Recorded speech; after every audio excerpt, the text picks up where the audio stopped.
yang pada dasarnya ini adalah acara rutin yang diadakan oleh Fakultas Sosial dan Politik, dan untuk pada bagian ini adalah untuk di prodi ilmu politik. Sebelumnya saya ingin menyapa bahwa di sini sudah ada wakil dekan 3 Bapak Dr. Gurubdianto, kemudian juga ada narasumber Mas Nanang Indra Kurniawan. Beliau ini narasumber ini adalah narasumber dari Universitas Gadjah Mada, dan beliau ini concern penelitiannya itu mengenai politik lingkungan dan politik sumber daya alam. Jadi sesuai dengan tema yang akan kita bahas pada siang hari ini. Kemudian juga ingin menyapa dosen-dosen Fakultas Sosial dan Politik di sini, ada juga Ibu Kaprodi Ilmu Politik, Ibu Dr. Devita, kemudian sini juga ada Ibu Kaprodi Ilmu Komunikasi. Baik, sebelum untuk melangkah ke acara diskusi, sini ada sambutan dari Bapak Wakil Dekan 3. Waktu dan kepada seksual. Terima kasih Pak Dekan. Bismillahirrahmanirrahim. Assalamualaikum warahmatullahi wabarakatuh. Alhamdulillah. Wassalamu ala asrofil anbiya'i wal mursalin sayyidina Muhammadin wa ala alihi wasallam. Alhamdulillah, bersama-sama kita visip Wilayah Patah Palembang kedatangan tamu merupakan sahabat UGM ya, perdana langsung hadir ya, narasumber selama ini online terus kita dan kita hormati bersama-sama Pak Nanang Indra Kurniawan PhD. Beliau dosen fisik UGM, merupakan fisik yang saat ini menjadi nomor 1 ya, kemudian Bandung 4 fisiknya UGM. Insya Allah fisiknya Win nanti menjadi juga nomor 1 di wilayah Sumatera. Sumatera ya. Yang saya hormati juga di sini hadir Kaprodi ya, Kaprodi IPOL, kemudian Kaprodi Komunikasi, Sekrodi dari IPOL, Pak Rilian sendiri moderator. Yang saya hormati juga di sini ada rekan kita, setiap kita Ketua Labor, ini Pak Milion. Kemudian ada dosen-dosen muda kita juga. Mana ini? Kok begini ya? Oke.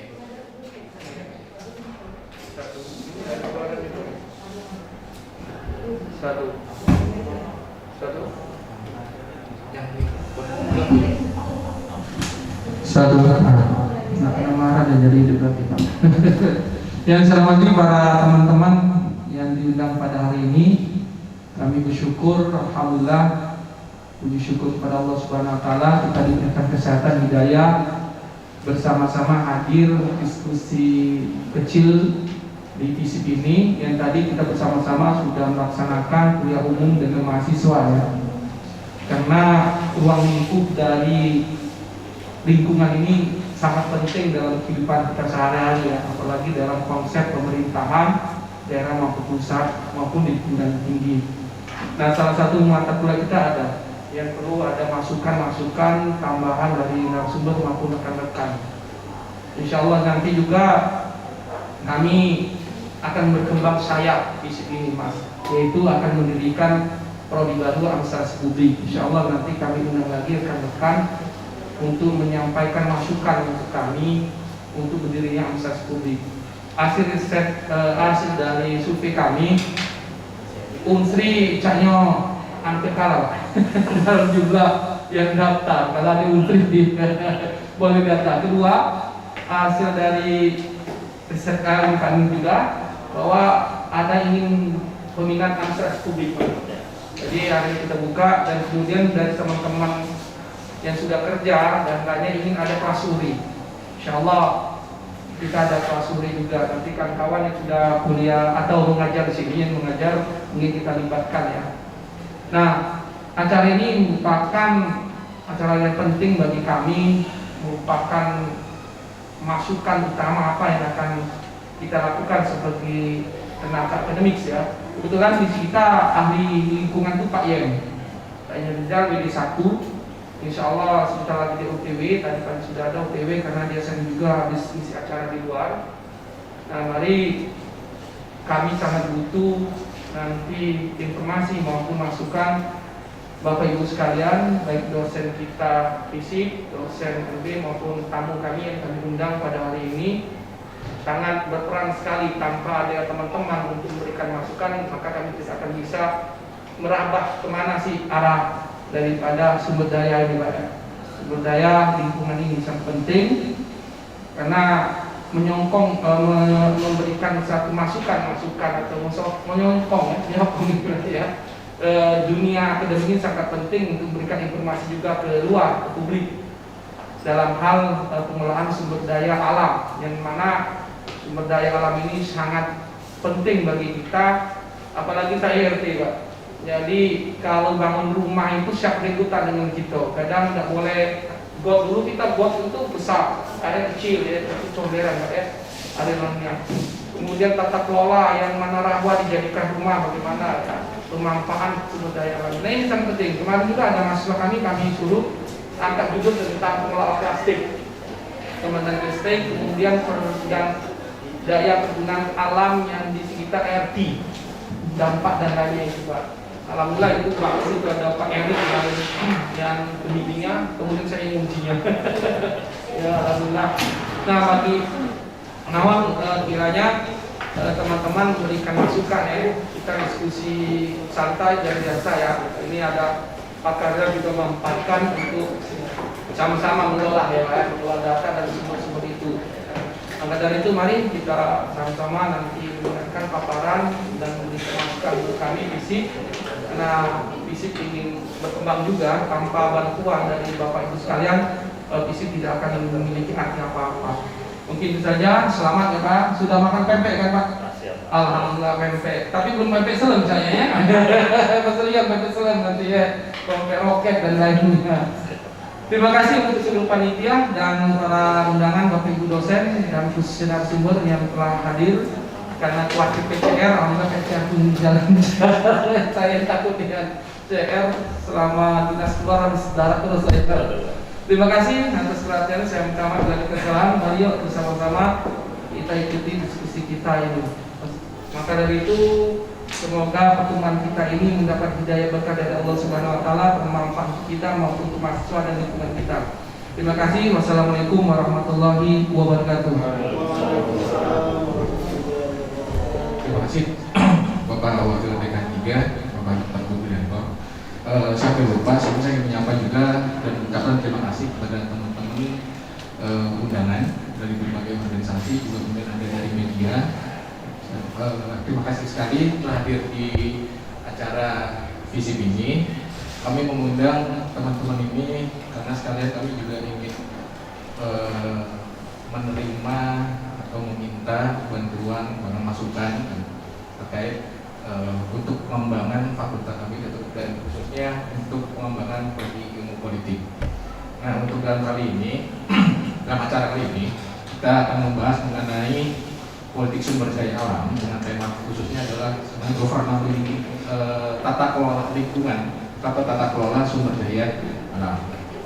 Sebagaimana ketahui bahwa Provinsi Sumatera Selatan itu salah satu penyumbang dari industri ekstraktif, baik itu berasal dari perkebunan ataupun dari pertambangan.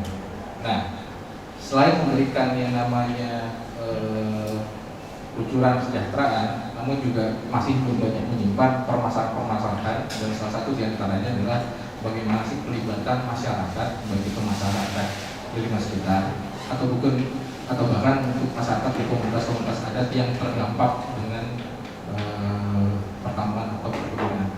Tapi di sini juga kita berusaha nantinya akan mendiskusikan, bahkan mencari jalan tengah bagaimana sebenarnya proses dari pengelolaan tata kelola sumber daya alam.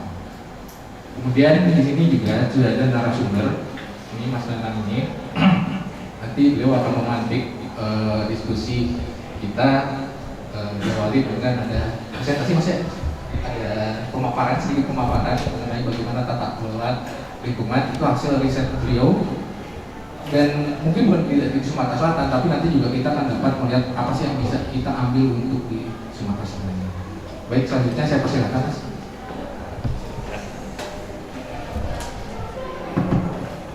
Baik, Assalamualaikum warahmatullahi wabarakatuh.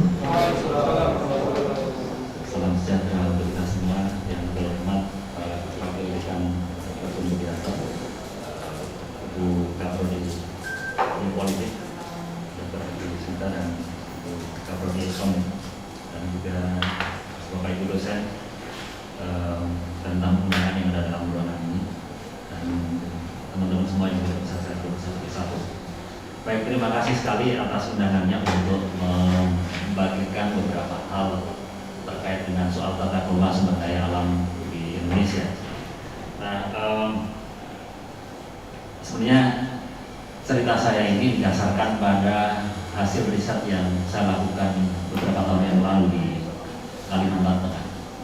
Dan concern yang coba saya lakukan pada waktu itu adalah mencoba mengidentifikasi tentang bagaimana ide dari pemerintah nasional untuk mendorong investasi, ide dari pemerintah daerah untuk mendorong pertumbuhan ekonomi, dan ide untuk mendorong supaya daerah memiliki sumber daya daerah yang lebih luas diwadahi dalam proses tersebut. Nah, tapi tentunya nanti akan saya tunjukkan tentang bagaimana gagasan dan ide yang dicoba dilakukan itu juga dalam banyak hal menghasilkan masalah-masalah baru yang saya kira juga terjadi di berbagai tempat. Nah, kasus yang coba saya ceritakan di sini adalah kasus tentang Kalimantan Tengah, tapi saya kira akan sangat relevan dengan juga apa yang terjadi di Sumatera Selatan ini. Seperti yang tadi sudah disampaikan, Sumatera Selatan telah dikenal menjadi salah satu provinsi yang memiliki kekayaan sumber daya alam yang sangat luar biasa, kuat. Pertambangan misalnya batubara cukup berkembang luas di berbagai tempat. Lalu di sektor-sektor yang lain, misalnya di sektor perkebunan, saya turun dari pesawat, misalnya dari atas itu kanan kiri itu lahan sawit ada di sana. Lalu kemudian karet dan lain sebagainya. Nah, kalau kita lihat dalam konteks yang lebih luas, selama beberapa tahun terakhir ini, pemerintah nasional yang memiliki ambisi yang sangat luar biasa untuk mendorong pertumbuhan ekonomi, terutama misalnya dalam pemerintahan Jokowi Widodo pada tahun 2014 yang menargetkan pertumbuhan ekonomi hingga mencapai sampai 5-6%, yang itu kemudian dikonkretkan di dalam berbagai macam kebijakan ya, misalnya yang sudah kita rasakan sekarang bagaimana pengembangan infrastruktur dilakukan, jalan tol dibangun di mana-mana, lalu kemudian pelabuhan juga, infrastruktur jalan, infrastruktur pengairan, yang itu menjadi bagian penting dari upaya pemerintah untuk mendorong supaya pertumbuhan ekonomi itu jalan. Tapi pada sisi yang lain juga kita juga menyaksikan upaya untuk menuju ke arah sana itu juga dilakukan dengan investasi dalam skala yang sangat luas di berbagai sektor. Nah, sektor sumber daya alam ini menjadi salah satu sektor yang sangat seksi, sangat strategis bagi pemerintah, karena kemudian kekayaan sumber daya alam yang ada di Indonesia itu menyediakan banyak hal yang berpotensi untuk kemudian menyumbang terhadap perkembangan Indonesia ke depan. Nah, namun yang akan kita saksikan nanti tentang bagaimana mimpi dan ambisi ini juga harus dihadapkan pada kenyataan tentang berbagai macam persoalan legal yang ada di bawah.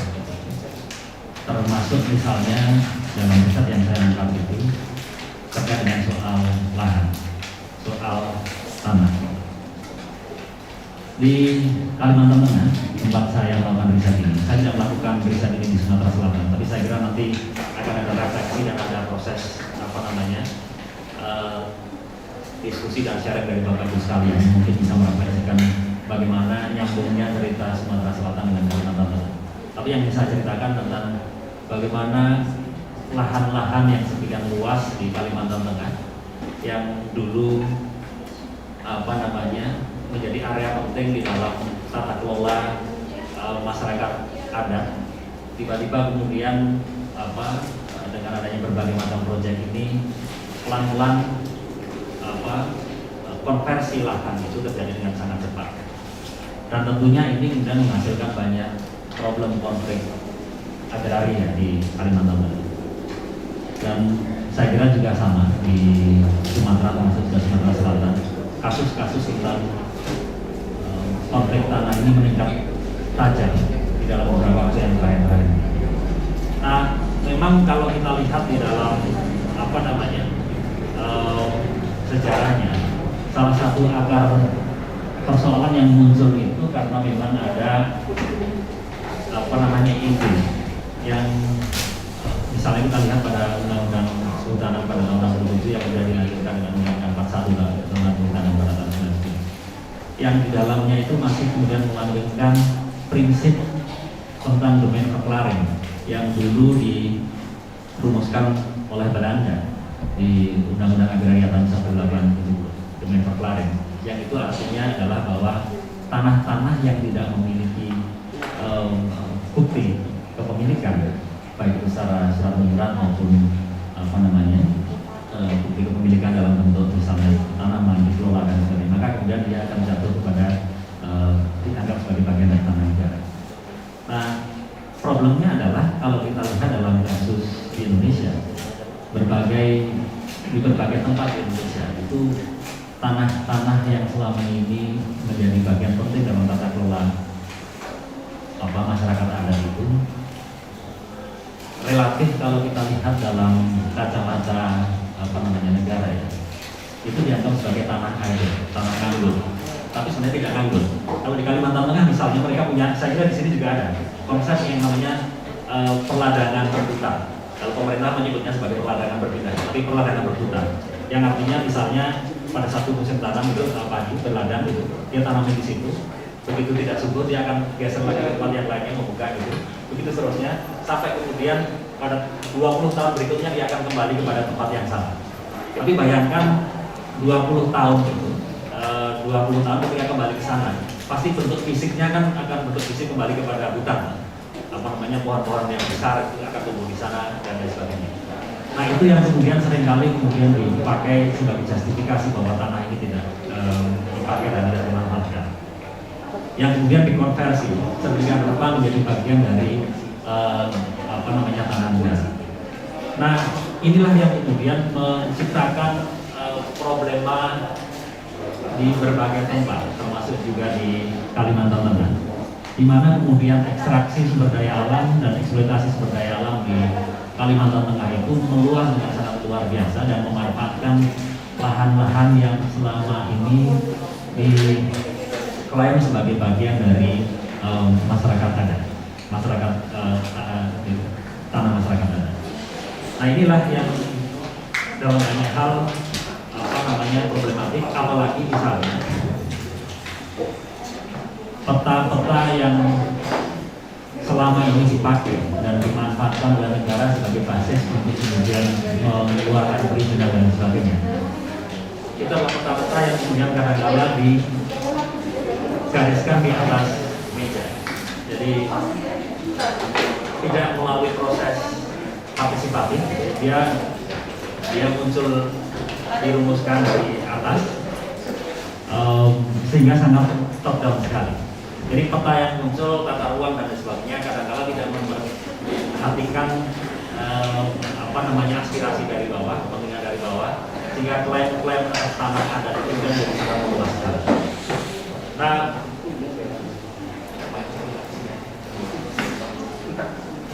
Pak Yen, kamu pada itu Pak. Pak Yen, itu dulu.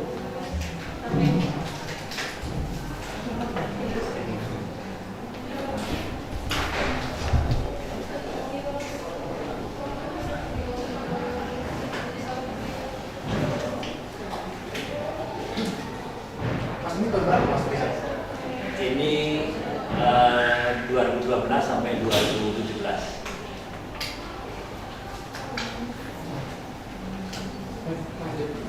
Lanjut, Mas ya diskusinya. Oke, siap. Ya, Pak. Oke, nah persoalan itu persoalan lama sebenarnya. Bahkan bahkan di masa Orde Baru kalau kita lihat bagaimana proses land grabbing, kalau boleh kita pakai bahasa dari teman-teman masyarakat sipil ya, proses land grabbing, mengambil alihan lahan, mengambil alihan tanah yang dilakukan oleh perusahaan, yang dilakukan oleh pemerintah untuk berbagai macam proyek itu masif sekali. Kita lihat misalnya di masa Orde Baru, atas nama misalnya ideologi pembangunan pada waktu itu, mendorong pembangunan ekonomi dan sebagainya. Dan sektor-sektor sumber daya alam itu kan sektor yang sangat mudah dikonversi menjadi sumber negara. Karena itulah kemudian pengalokasian HPH pada tahun 70-an, lalu kemudian pertambangan, lalu kemudian perkebunan dan sebagainya, itu luas sangat luar biasa. Nah, nampaknya ini berulang di masa sekarang dengan suasana yang berbeda tentunya. Kalau dulu dia lahir dari dalam sebuah proses politik yang otoriter, represif. Nah, sekarang cara kerja yang sama itu muncul juga, tapi dalam sebuah konteks yang relatif, sekali lagi relatif lebih demokratis, masuk lewat skema desentralisasi otonomi daerah dan berbagai hal yang lainnya. Nah, seperti yang tadi saya katakan, target dari pemerintah untuk kemudian melakukan ekspansi ekonomi lewat berbagai macam proyek investasi, infrastruktur itu luar biasa sekali meningkat. Dan kalau kita lihat di Kalimantan Tengah misalnya, ini bisa dilihat dari proyek transmigrasi, proyek agriculture. Kalau Bapak Ibu sekalian ingat, pada tahun 95 pemerintah nasional memiliki sebuah proyek, mega proyek yang namanya Mega Rice Project ya, lahan gambut 1 juta hektar di Kalimantan Tengah yang meliputi beberapa kabupaten di Gunung Mas, di Kapuas, di Palangkaraya, yang mengalokasikan area sekitar 1,5 juta hektar untuk keperluan pengembangan pertanian lahan gambut. Proyek itu gagal, dan bahkan kemudian pada tahun 97 seperti kita ketahui, area tersebut menjadi salah satu titik penting di dalam sejarah ekologis di Indonesia ya, di mana kebakaran hutan yang sangat luar biasa pada tahun 97 itu meluas di Kalimantan, dan kemudian asapnya sampai Sumatera, sampai Singapura, sampai Asia Tenggara. Dan di kawasan itu diperkirakan sekitar 600.000 hektar sampai 800.000 hektar lahan itu terbakar. Itu luar biasa sekali, besar sekali. Nah, jadi ada problem ekologis yang muncul dari situ dan gagal gitu kan proyek itu. Tapi pada saat yang sama, konflik tanah itu juga makin berkembang. Dan apalagi kembali sekarang gitu. Saya kira di era pandemi sekarang ini, ketika pemerintah mengalami tekanan finansial yang cukup besar dari sisi anggarannya, mengalami tekanan yang cukup besar, hal yang paling cepat yang kemudian bisa dilakukan itu adalah mengkonversi sumber daya alam kita sebagai bagian dalam proses konsolidasi anggaran. Itulah yang dalam beberapa hal mungkin menjelaskan mengapa kemudian pada tahun yang lalu Undang-Undang Cipta Kerja itu kemudian muncul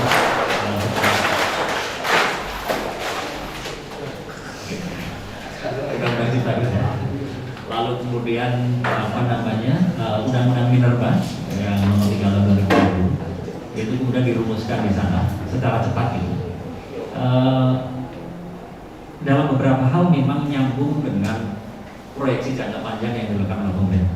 Akan tetapi juga dalam jangka yang kontekstual ya, karena memang pandemi ini telah memberikan tekanan ekonomi yang cukup besar dan tekanan anggaran pada pemerintah, sehingga kemudian melakukan intensifikasi pada sektor-sektor ekstraktif terutama itu menjadi sangat penting sekali. Nah, misal ini kalau di Kalimantan Tengah, bagaimana kemudian ini peta yang dilakukan oleh WWF misalnya di sisi kanan sana ya. Ini tahun 2009, tapi sekarang sudah luas sekali, menunjukkan tentang titik-titik mana, lokasi-lokasi mana lahan sawit itu dilakukan. Jadi luas sekali di berbagai tempat. Di sektor pertambangan juga, misalnya area yang sudah dialokasikan untuk untuk pertambangan itu juga kemudian semakin meluas, hampir mencapai 4 juta hektar. Ini data dari Walhi Kalimantan Tengah. Nah, cerita saya sebenarnya ingin mengatakan bahwa ambisi dari negara, ambisi dari pemerintah untuk mendorong pertumbuhan ekonomi lewat berbagai macam skema investasi berbasis tanah, telah kemudian melahirkan kebutuhan tanah itu semakin hari semakin meningkat. Sebagai komparasi, saya juga melakukan riset di Merauke di Papua, di proyek MIVE, Merauke Integrated Food and Energy Estate, MIVE, yang mana pemerintah nasional bekerjasama dengan pemerintah provinsi dan kabupaten mengalokasikan area seluas hampir sekitar 2 juta hektar di kawasan Merauke, di kawasan selatan termasuk juga Bovendigul, untuk kebutuhan lumbung pangan dan lumbung energi nasional. Dan yang kemudian dilakukan di sana adalah ya jelas itu pertanian padi dalam skala industrial dilakukan di sana. Lalu kemudian itu untuk menjawab persoalan pangannya. Lalu yang kedua, ekspansi pada perkebunan sawit. Lalu kemudian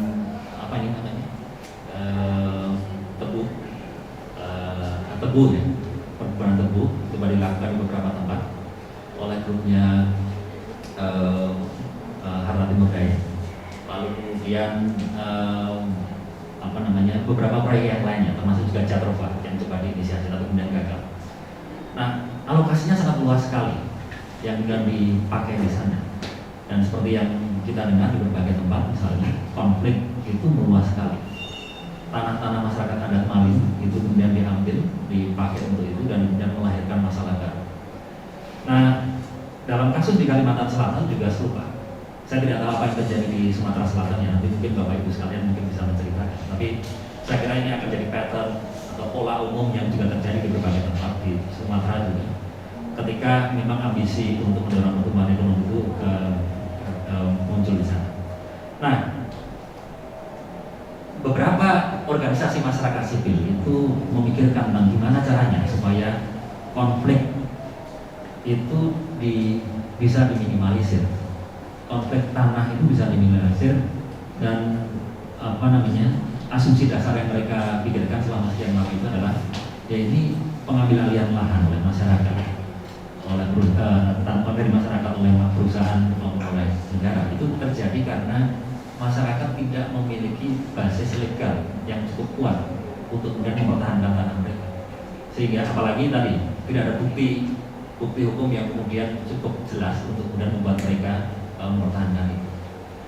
Nah, karena itulah kemudian ada ide yang dibalik di sana yang kemudian dipakai untuk memikirkan gimana kalau caranya supaya masalah ini bisa selesai, bisa diatasi. Kenapa tidak kita misalnya dorong supaya masyarakat melakukan pemetaan partisipatif, dan setelah pemetaan partisipatif itu dilakukan, masyarakat mengidentifikasi tanahnya di mana, lalu kemudian didorong supaya dia itu bisa diberikan alas hukum. Nah, proses ini sebenarnya lama sudah dilakukan. Pertama kali dalam sejarah Indonesia misalnya ini dilakukan pada tahun 92. Waktu itu itu dari proyek dari WWF bekerjasama dengan Walhi dengan Kementerian Departemen Kehutanan pada waktu itu di Kalimantan Timur bersama-sama kemudian melakukan pemetaan tanah adat di sekitar kawasan Taman Nasional di Kalimantan Timur itu.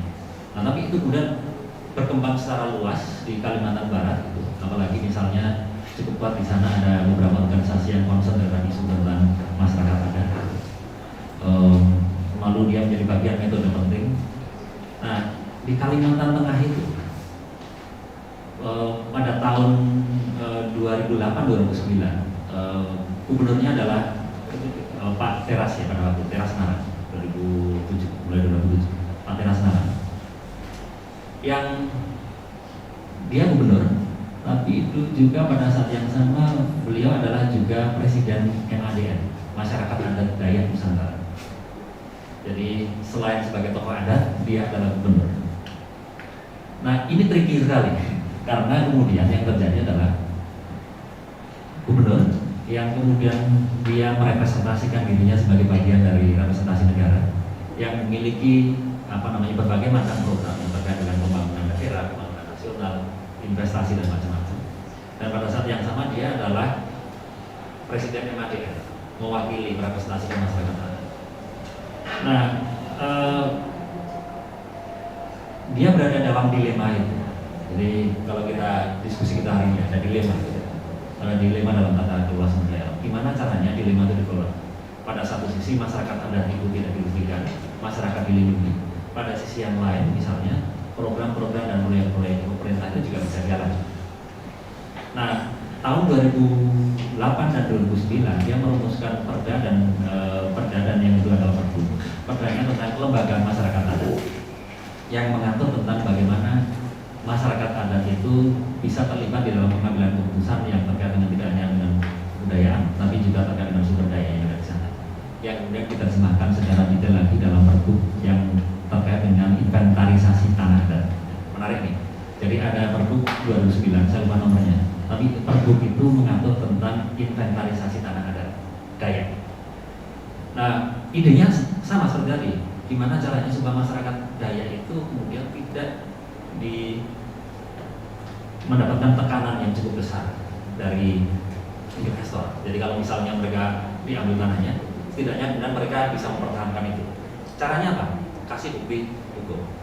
Nah, karena itu ada program inventarisasi tanah adat Dayak yang di dalamnya melibatkan sebuah proses partisipatif dari bawah, yang mana masyarakat kemudian mengidentifikasi mana tanah-tanah yang disebut sebagai tanah adat, gitu.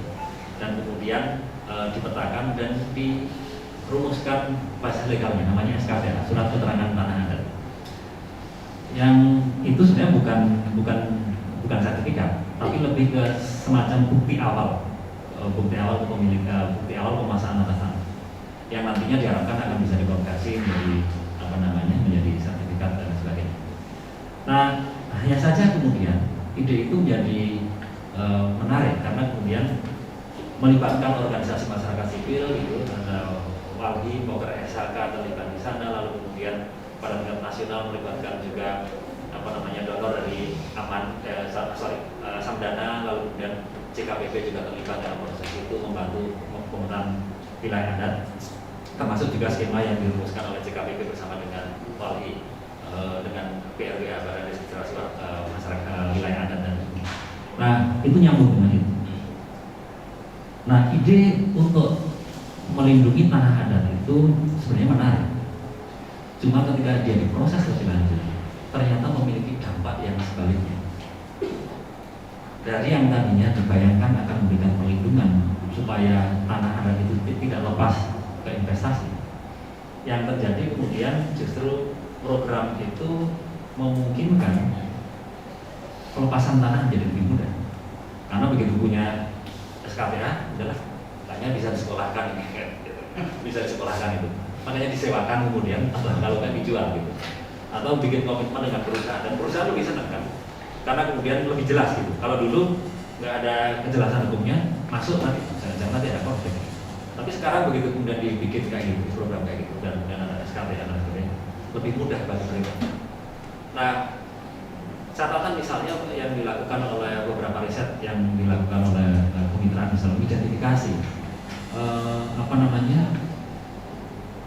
problem pertahanan itu kemudian justru tidak selesai, justru kemudian muncul persoalan baru lagi di mana kemudian ekspansi proyek-proyek perkebunan, pertambangan menjadi lebih cepat di daerah-daerah pedalaman.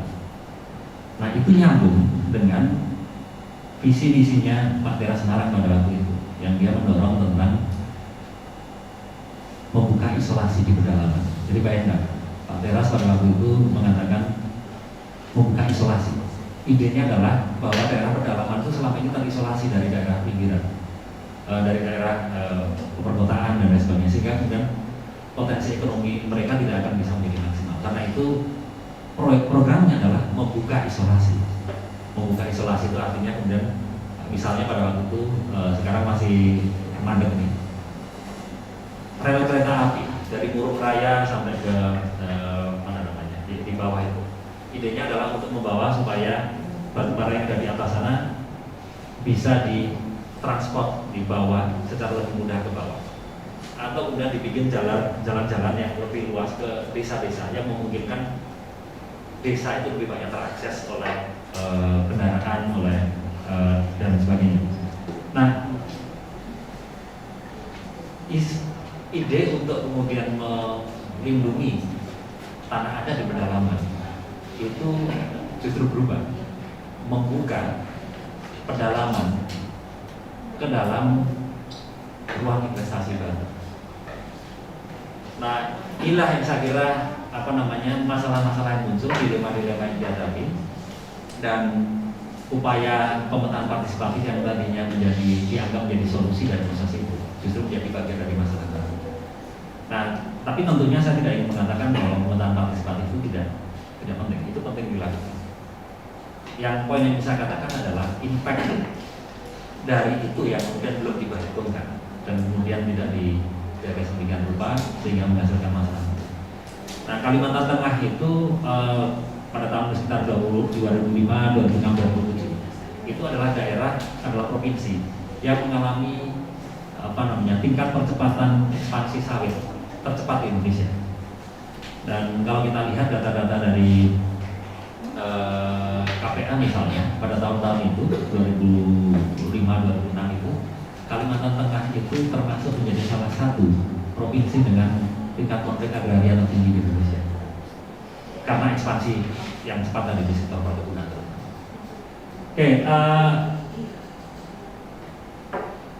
Saya kira itu. Jadi saya cuma ingin menceritakan tentang bagaimana sejarah panjang tentang eksploitasi sumber daya alam di Indonesia itu sudah ada sejak zaman Belanda, dengan undang-undang agraria Swet 1870 ya, tidak salah. Nah, dengan prinsip yang disebut sebagai domain verklaren yang mengklaim seluruh tanah yang tidak ada bukti kepemilikan sebagai tanah negara. Lalu kemudian di atas tanah-tanah itulah ketika masa Orde Baru terutama dikeluarkan izin-izin KPH, perkebunan, pertambangan dengan sistem yang sangat sentralistik dan otoriter. Tapi ini berlanjut sekarang dalam konteks yang lebih desentralistik dan konteks yang relatif lebih demokratis. Proses itu ada, dan tentunya kemudian yang berhadapan langsung dan menghadapi masalah itu adalah masyarakat lokal.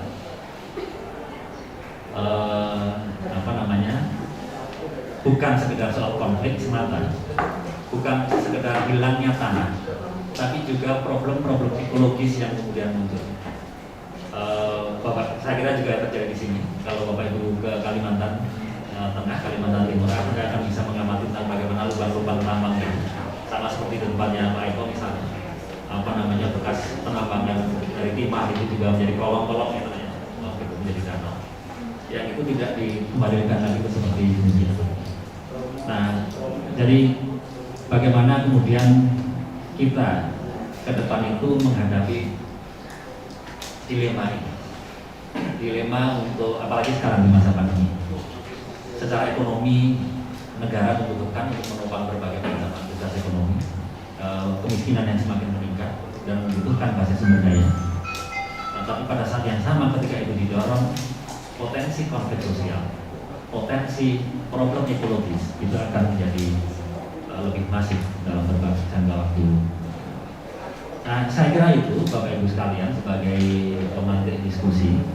Nah, saya kira nanti kita akan bisa sharing pengalaman ya, dari pengalaman riset yang kami lakukan di Kalimantan Tengah dan di Papua, dan bagaimana merefleksikannya di dalam konteks Sumatera Selatan. Saya tidak tahu banyak tentang Sumatera Selatan, tapi cerita cepat yang kemudian terdengar di telinga saya itu ya mirip-mirip gitu, dalam beberapa hal. Isu tentang konflik tanah, isu tentang ekologis, apalagi kalau bulan-bulan musim kemarau ya, September, Oktober itu asap itu kan ya kan sama itu kan di Kalimantan juga sama. Oke, tapi itu kira-kira Mas Gila. Mungkin bisa saya lebih jauh. Oke, terima kasih Mas Ronald. Dari pemaparan Mas Ronald ini banyak hal menarik ya untuk kasus Kalimantan ini. Jadi bagaimana pemetaan partisipatoris yang awalnya memang ide salah satu ide untuk melindungi masyarakat adat, tapi kemudian malah hasilnya impact-nya itu membuka kesempatan yang justru lebih luas untuk investasi di perusahaan-perusahaan perkebunan. Nah, baik, mungkin untuk teman-teman di sini, dan di sini teman-teman kan ada yang dari NGO, tapi banyaknya juga perusahaan di lapangan. Boleh silahkan sharing untuk bagaimana sih kira-kira kita awali dengan bagaimana sih kasus yang biasanya umum terjadi di Sumatera Selatan yang berkaitan dengan masalah lingkungan. Itu teman-teman boleh silakan sharing bila ada misalkan. Oke, terima kasih. Oke, mungkin saya sedikit sharing. Oke, sorry. Nama saya Niko Karaditias dari UIN sini, dari Politik Islam. UIN sini.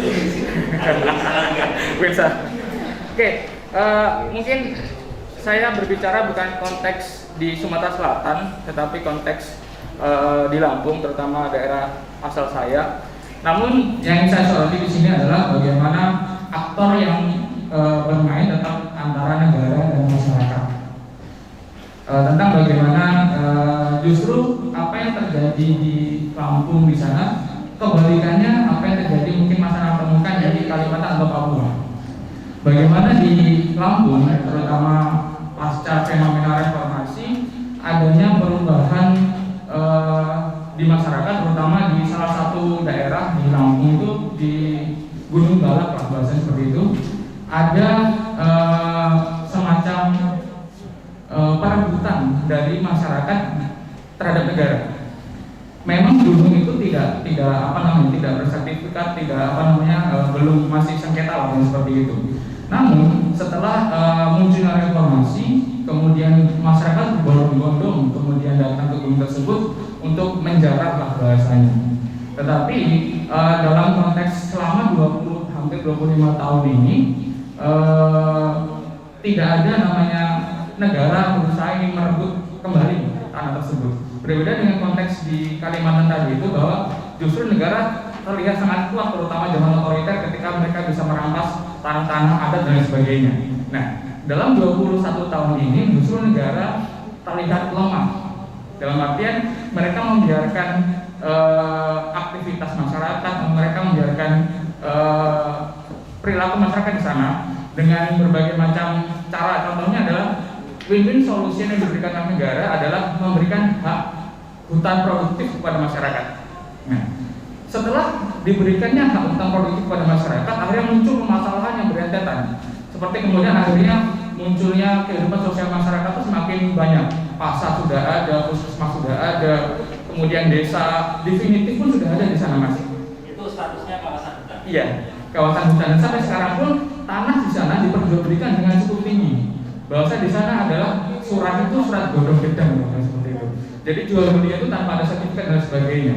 Nah, yang ingin saya tanyakan di sini adalah dalam perspektif Mas Nanang di sini, apakah memang hal tersebut itu sebagai salah satu indikasi bahwa adanya pelemahan kapasitas negara dalam konteks tersebut, ataukah memang adanya kebijakan seperti pemberian hak hutan produktif dan kemudian pembelaan tersebut, apakah memang sudah hal yang seharusnya diberikan oleh negara kepada masyarakat? Seperti itu mungkin.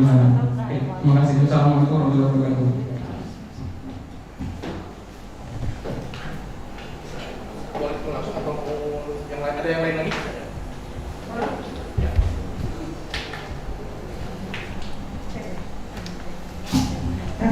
Perkenalkan, nama saya Kusbida Dosa Iswanto, manajer kampanye Wahana Lingkungan Hidup Indonesia Sumatera Selatan. Saya sedikit akan berbagi tentang bagaimana Sumatera Selatan seperti kepada kawan-kawan juga di sini. Saya telah melakukan riset bagaimana kejahatan ekosida, ekosida itu melihat dari Sumatera Selatan. Jadi buat kawan-kawan tahu, Sumatera Selatan ini dikuasai oleh kebun kayu sebesar 1,5 juta, perkebunan kelapa sawit itu 1,3, dan pertambangan itu 675.000 hektar, dan dikuasai oleh negara itu sebesar 1,7 juta hektar. Dan yang kita miliki sebagai rakyat Sumatera Selatan itu sekitar 3,9 juta hektar. Kalau dibagi rata dengan jumlah penduduk Sumatera Selatan yang jumlahnya 9 juta, kalau bicara tentang bagaimana akses kalau masyarakat di Sumatera Selatan itu hanya 0,4 hektar saja per orang. Jadi banyak sekali tumpang tindih wilayah seperti itu dari konsesi perusahaan. Dan Sumatera Selatan juga dilihat adalah penyumbang asap yang menurut aku adalah bencana ekologis yang merupakan konflik tahunan yang dihadapi sebagai penduduk Sumatera Selatan. Dari catatan saya pada tahun 2015 kita mengalami kebakaran hutan dan lahan itu sebesar 650 hektar, 650.000 ya, hektar. Kemudian terulang kembali pada tahun 2019 yang sangat besar, walaupun 2016, 2017, 2018 itu juga terjadi kebakaran hutan lahan, tapi tidak sebesar tahun 2015. 2019 itu kita naik menjadi 336.000 hektar yang terjadi kebakaran hutan. Itu adalah konflik bencana ekologis yang terjadi di Sumatera Selatan. Kemudian bagaimana konflik lahan seperti itu di Sumatera Selatan? Yang diadvokasi WALHI, yang dilakukan advokasi WALHI itu ada sekitar 15 kasus. Itu yang diadvokasi WALHI. Tapi dalam catatan kami dari tahun 2015 sampai 2021 ini lebih kurang ada 120 lebih kasus agraria yang terjadi di Sumatera Selatan. Tapi WALHI juga menilai banyak sekali lebih bahkan daripada itu yang tidak tercatat oleh kami. Kemudian yang sedang terjadi, sedang diadvokasi WALHI adalah bagaimana konflik masuknya izin baru pada tahun 2018 akan menghiraukan moratorium perkebunan kelapa sawit Sumatera Selatan di Indonesia yang sudah diberikan Presiden. Itu masuk perkebunan kelapa sawit di Kabupaten Ilir sebesar 10.000 hektar. Kemudian yang sedang diadvokasi bagaimana HTI ini yang diadvokasi lagi itu di Cawang Bumil ya, bagaimana di Musirawas seperti itu, yang sampai saat ini masih berkonflik seperti itu dengan tanaman industri. Dan beberapa konflik satwa juga kami lihat di Sumatera Selatan, bagaimana harimau yang bangkit seperti itu hadir di tengah-tengah kita di pagar alam, itu gara-gara adanya geothermal yang akan dibangun di wilayah tersebut. Itu juga menjadi perhatian lagi bagaimana investasi-investasi yang masuk di Sumatera Selatan ini tidak hanya melihat konflik agraria yang terjadi cuma itu saja, tapi ada bencana ekologis dan konflik satwa yang terjadi. Itu adalah sedikit sharing saya singkat bagaimana kejahatan ekosistem itu yang terjadi di Sumatera Selatan. Dan untuk masyarakat adat, kita tahu pada tahun 93 kalau nggak salah masyarakat dicabutnya hak atas marga di Sumatera Selatan pada tahun 93. Jadi Wali juga pernah melakukan advokasi bagaimana masyarakat adat di Muara ini itu berkonflik juga bersama HTI seperti itu, yang terbesar juga HTI kedua terbesar di Sumatera Selatan seperti itu. Terima kasih.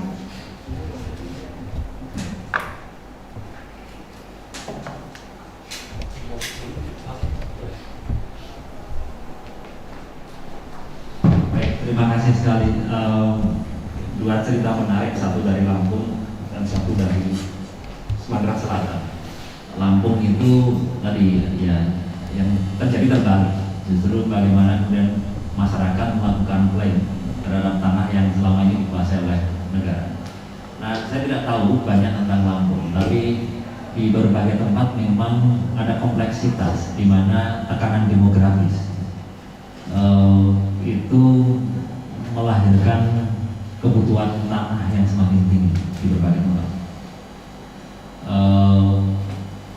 Disambungkan juga dengan berbagai persoalan yang terkait dengan ilegalitas yang terjadi pada negara, terutama aktor-aktor yang selama ini memberikan perlindungan dan mencari untung dan mendapatkan benefit dari proses klaim tanah yang dilakukan oleh masyarakat di tanah kawasan negara, terutama kawasan hutan ya. Nah itu juga terjadi di beberapa tempat. Salah satu solusi yang kemudian dilakukan misalnya di Kalimantan Timur, di di Kutai. Salah satu yang kemudian coba diselesaikan dari situasi semacam itu adalah kalau mengusir kan kemudian konflik sosialnya akan tinggi banget, ya kan? Apalagi sudah jadi desa kan, ada puskesmas juga seingat saya di sana kan. Nah itu pasti akan melahirkan masalah yang cukup besar. Tapi dalam kacamata legal negara, dia kan harus diselesaikan. Nah di beberapa tempat misalnya di kota itu kemudian pemberian status tentang enclave, enclave yang kemudian memungkinkan itu dikecualikan di dalam pengaturan undang-undang, yang kemudian memberikan solusi legal itu. Cuma ini kan juga tidak mudah karena kemudian perluasan itu juga terjadi terus kan. Jadi kalau sudah dikasih sini, kemudian melebar ke sini, melebar ke sini, melebar ke sini. Nah ini yang saya kira jadi tantangan untuk kemudian negara memikirkan tentang bagaimana kebutuhan lahan itu dipikirkan ke depan dan bagaimana aspek-aspek legal itu memadai itu. Kalau tidak, memang yang akan terjadi adalah ya mesuji itu kan beberapa tahun yang lalu kan kalau kita nggak tahu kalau sekarang ya masukkan kata mesuji di Google itu, lalu kemudian kita ke image itu yang muncul itu gambar kekerasan, bukan muncul itu.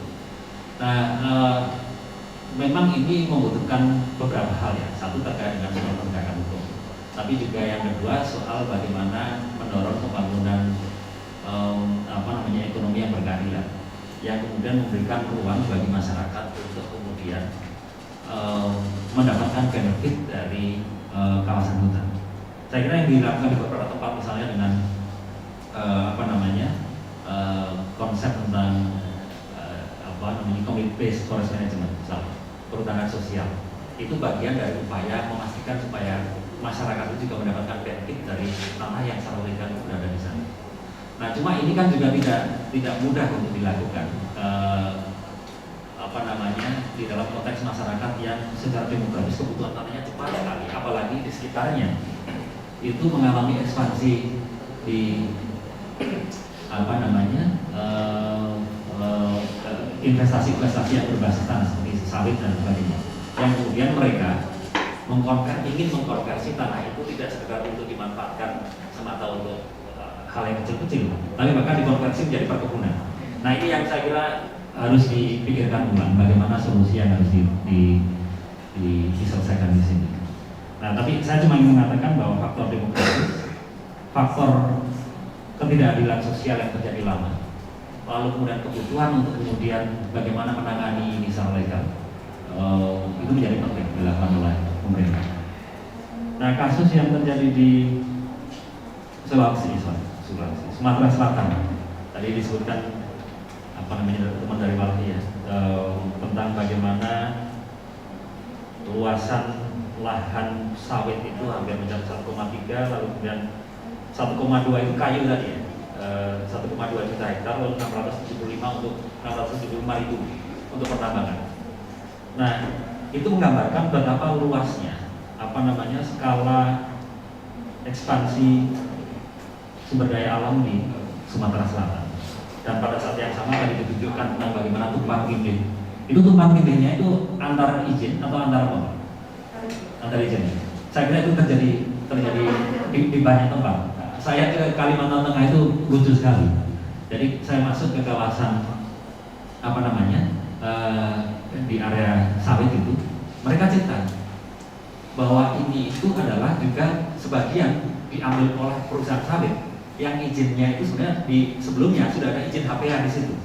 Jadi ada izin HPH, tapi kemudian beririsan dengan lahannya sawit. Terus saya tanya, yang keluarkan izin siapa? Itulah Pak.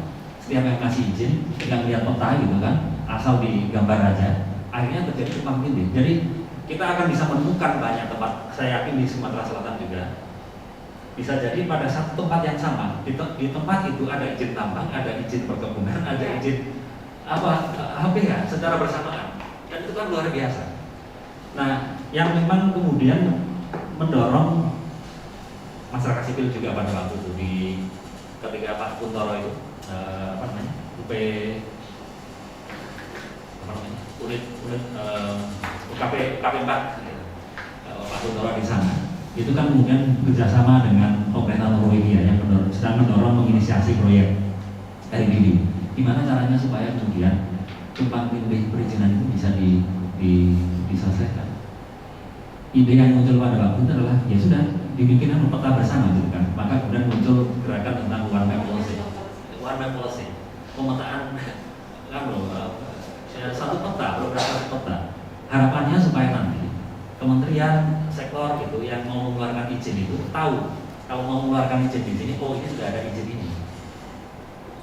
Cuma sekarang juga nampaknya itu nggak terlalu belum, saya nggak tahu prosesnya sampai mana ya, sampai mana sekarang ini proyek one map ini. Karena termasuk juga di dalamnya kan mendorong supaya mengintegrasikan juga peta tanah adat di dalam situ. Cuma progresnya seperti apa kita belum tahu.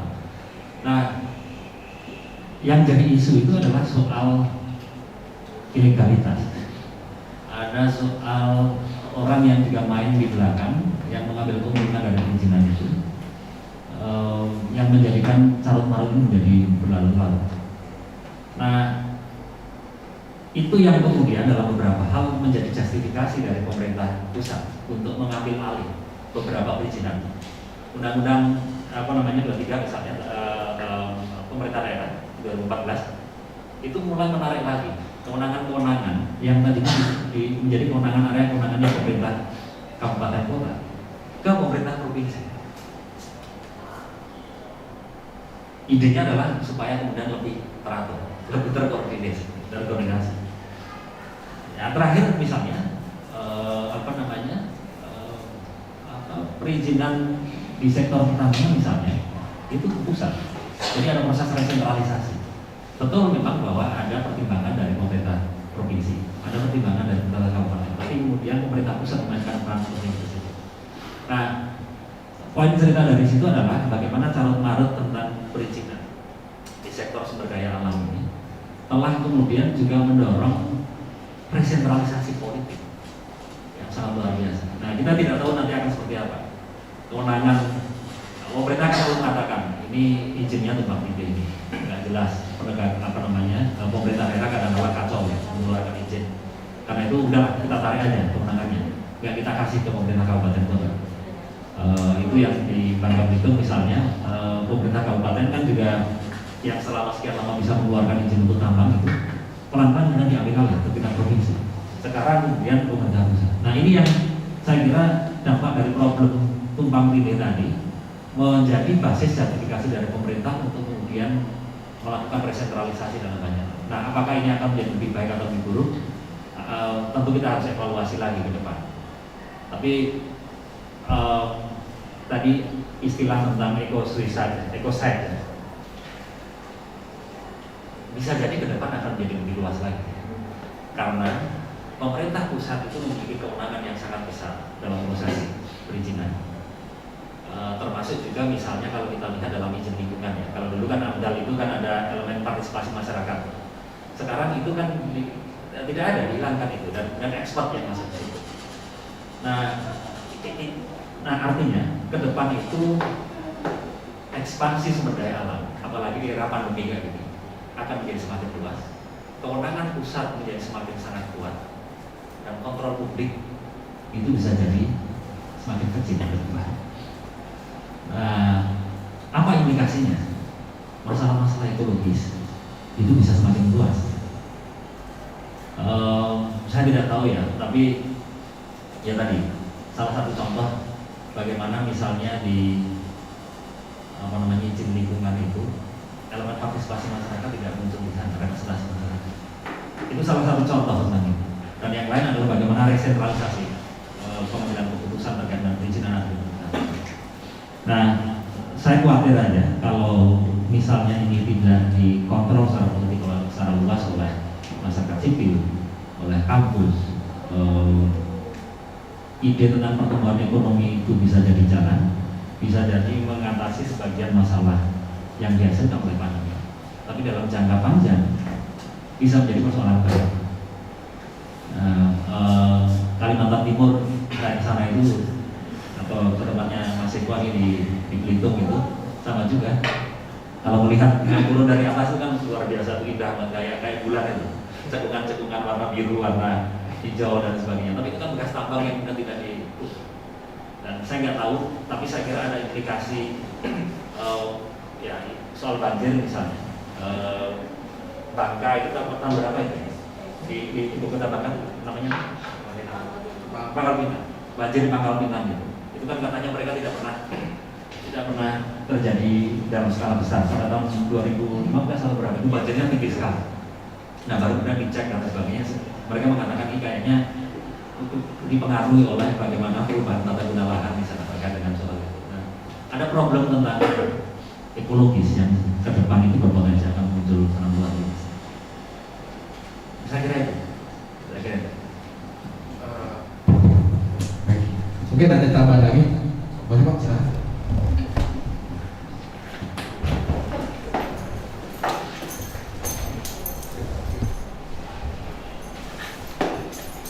Silahkan. Selamat siang semuanya.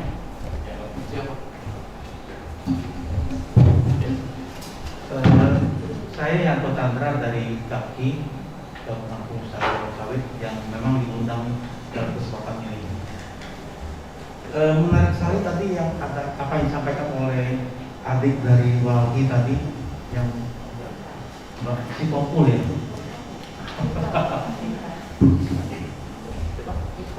Oh, Rita Sitompul tentang untuk luasan lahan yang dikuasai oleh katakanlah misalnya kelapa sawit 1,3 juta hektar, lalu kelapa yang data yang ada sama saya itu kelapa 65.000 hektar, lalu karet 1,3 hektar, kayu 250.000 hektar, kakao 10.000 hektar, tebu 48.000 hektar yang mungkin yang di daerah Oki itu ya, Oki itu ya. Teh ada 1.400 ya, itu ya di Pagarawan. Tembakau 135, lain 18.850. Tapi perlu dicatat bahwa yang 1,3 juta hektar yang kelapa sawit itu 40% adalah petani rakyat. Karet kelapa sawit yang diusahakan oleh rakyat. Lalu juga tentang katakanlah karet 1,3 juta hektar itu malah sebagian besar itu punya masyarakat itu yang punya pemerintah dalam di PTPN yang itu hanya yang di Musilandas yang saya tahu dan beberapa daerah lain. Jadi memang harus dikoreksi lagi bahwa masyarakat itu bukan hanya mendapatkan sisa 0, sekian persen dari luasan lahan produktif di Sumsel. Lalu yang kedua tentang kebakaran. Kalau nggak salah tadi dikatakan tahun 2019 kebakaran di Sumsel berapa ribu ya? 650.000. Nah, itu data yang ada. Soalnya memang 2015 memang besar, tapi 2019 tercatat tuh hanya 2.000 hektar yang kebakaran. Karena saya ikut dalam tim untuk yang pemadam kebakaran yang dikoordinir oleh TNI maupun Polri. Jadi ini ya artinya kita juga harus objektif dalam melihat data. Nah, jadi saya sebenarnya boleh waktu agak panjang ya? Enggak boleh, Pak. Saya coba akan bicara begini tentang ini. Pertama tentang manusia dan alam. Ini kan selalu kelihatannya manusia itu kayaknya mau menguasai alam sampai alamnya hancur berantakan dan sebagainya sehingga menimbulkan masalah ekologi. Ya ini semua kita harus kembali kepada zaman dulu, terutama abad pertengahan, di mana logika itu sangat dinomor-satukan sehingga menimbulkan penemuan-penemuan baru yang kita mungkin kenal waktu itu ada yang pertama James Watt yang menimbulkan industrialisasi. Nah, industrialisasi inilah yang terutama di barat, yang menimbulkan eksploitasi alam yang berlebihan. Karena balik-baliknya kayak itu, keserakahan manusia sebenarnya. Kita waktu itu juga sebelum Belanda masuk, kita ya bisa hidup selaras dengan alam kan. Terutama mungkin yang kita tahu di Sumatera Selatan ini waktu zaman Pasira dulu memang betul ada pertanian berpindah. Jadi ada siklus, bukan 20 tahun itu Pak, mungkin 7 tahun yang pernah saya dengar. Itu jadi tahun pertama ini, lalu kedua ngeliling balik. Itu zaman dulu, dan memang kita sudah melakukan keselarasan dengan alam. Mungkin di daerah mana tuh ada, kalau mengambil hasil hutan itu akan kena denda tanpa izin, harus ada izin dari masyarakat adatnya. Ini ingin saya sampaikan juga tentang ini, masyarakat adat itu jangan kita langsung mengatakan oh ini masyarakat adat, hak adat. Ya ini harus adatnya, masyarakat adatnya yang bagaimana? Itu kan menurut Undang-Undang Dasar 45 pasal 18B ayat 2 itu ada empat syarat untuk disebut masyarakat adat. Kebetulan disertasi saya tentang sumber daya alam pribadi dan tentang tanah. Itu sorry katanya asal-asal. Jadi itu syarat masyarakat adat itu, masyarakat adat itu masih ada, artinya masih hidup. Kedua, sesuai dengan perkembangan masyarakat. Ketiga, dalam prinsip NKRI, dan keempat, diatur dalam undang-undang. Jadi mungkin masyarakat adat yang sudah lama mati dan orang-orang yang sudah mungkin pindah seperti ini, ya karena ada kepentingan ini, ekonomi ini, menghidupkan kembali masyarakat adat itu. Ya artinya memang sudah diatur dalam pasal 18B ayat 2 tentang ini. Jadi ini harus kita kembali pada undang-undang dengan aturannya.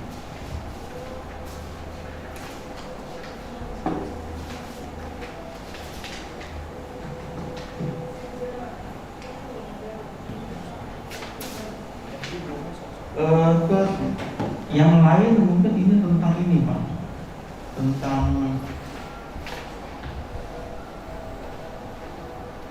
undang-undang pokok agraria yang karena ini masalah sumber daya alam kan kaitan dengan undang-undang pokok agraria tanah.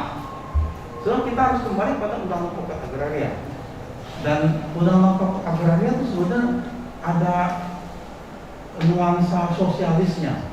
Karena waktu tahun 60 itu kan yang aliran sosialis memang lagi maju. Setelah tahun 65, setelah zaman pemerintahan Soeharto masuk dari barat yang memaksakan, saya katakan, untuk sistem demokrasi yang kapitalisme, lari kapitalisme. Nah, ini tapi undang-undang pokok agraria ini ya kan dimaksudkan sebagai payung hukum untuk semua persoalan tanah di Indonesia.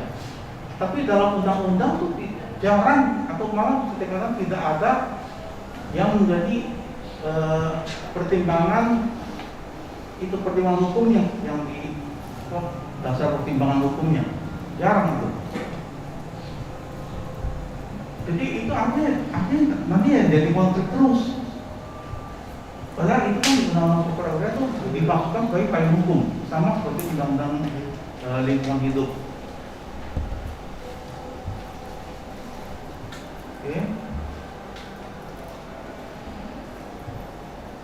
Nah ini juga permasalahan itu yang bisa terjadi sumsel itu adalah soal pemerintahan desa yang diseragamkan dengan di Jawa. Di sini kan dulu ada pemerintahan Pasira yang lebih dihormati oleh masyarakatnya. Tapi dengan adanya masyarakat kepala desa itu yang dipilih secara dari ini, jadi masalah sering timbul permasalahan yang menyangkut pemerintahan desa. Ini harus kita akui juga, itu mungkin bisa jadi studi dari adik-adik itu, dari Wagi.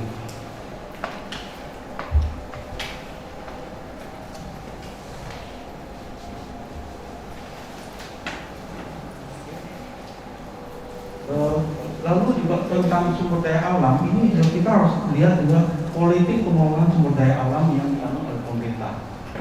Bagaimana pemerintah memandang mengatur tentang pengelolaan sumber daya alam ini. Tadi Pak Nanang mengatakan tentang bahwa ini pemerintah kelihatannya sangat mementingkan investasi. Ya, tapi memang ini kita bisa berdebat ya. Tanpa investasi, ya tetap begitu-begitu saja Indonesia. Malah orang lain yang masuk ke sini untuk ini.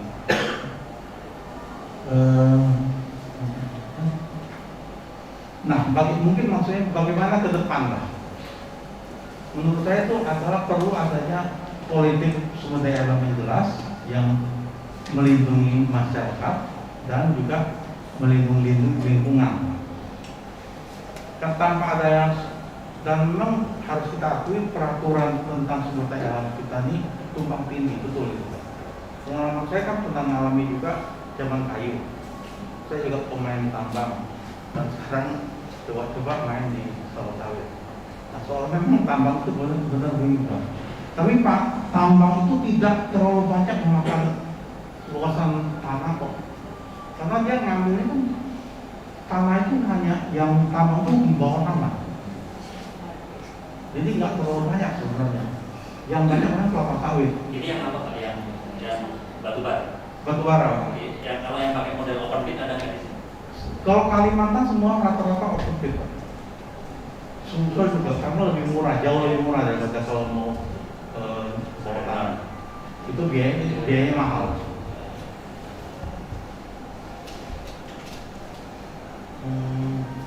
Baik, itu saja dulu sementara mungkin sambil berkembang, silakan.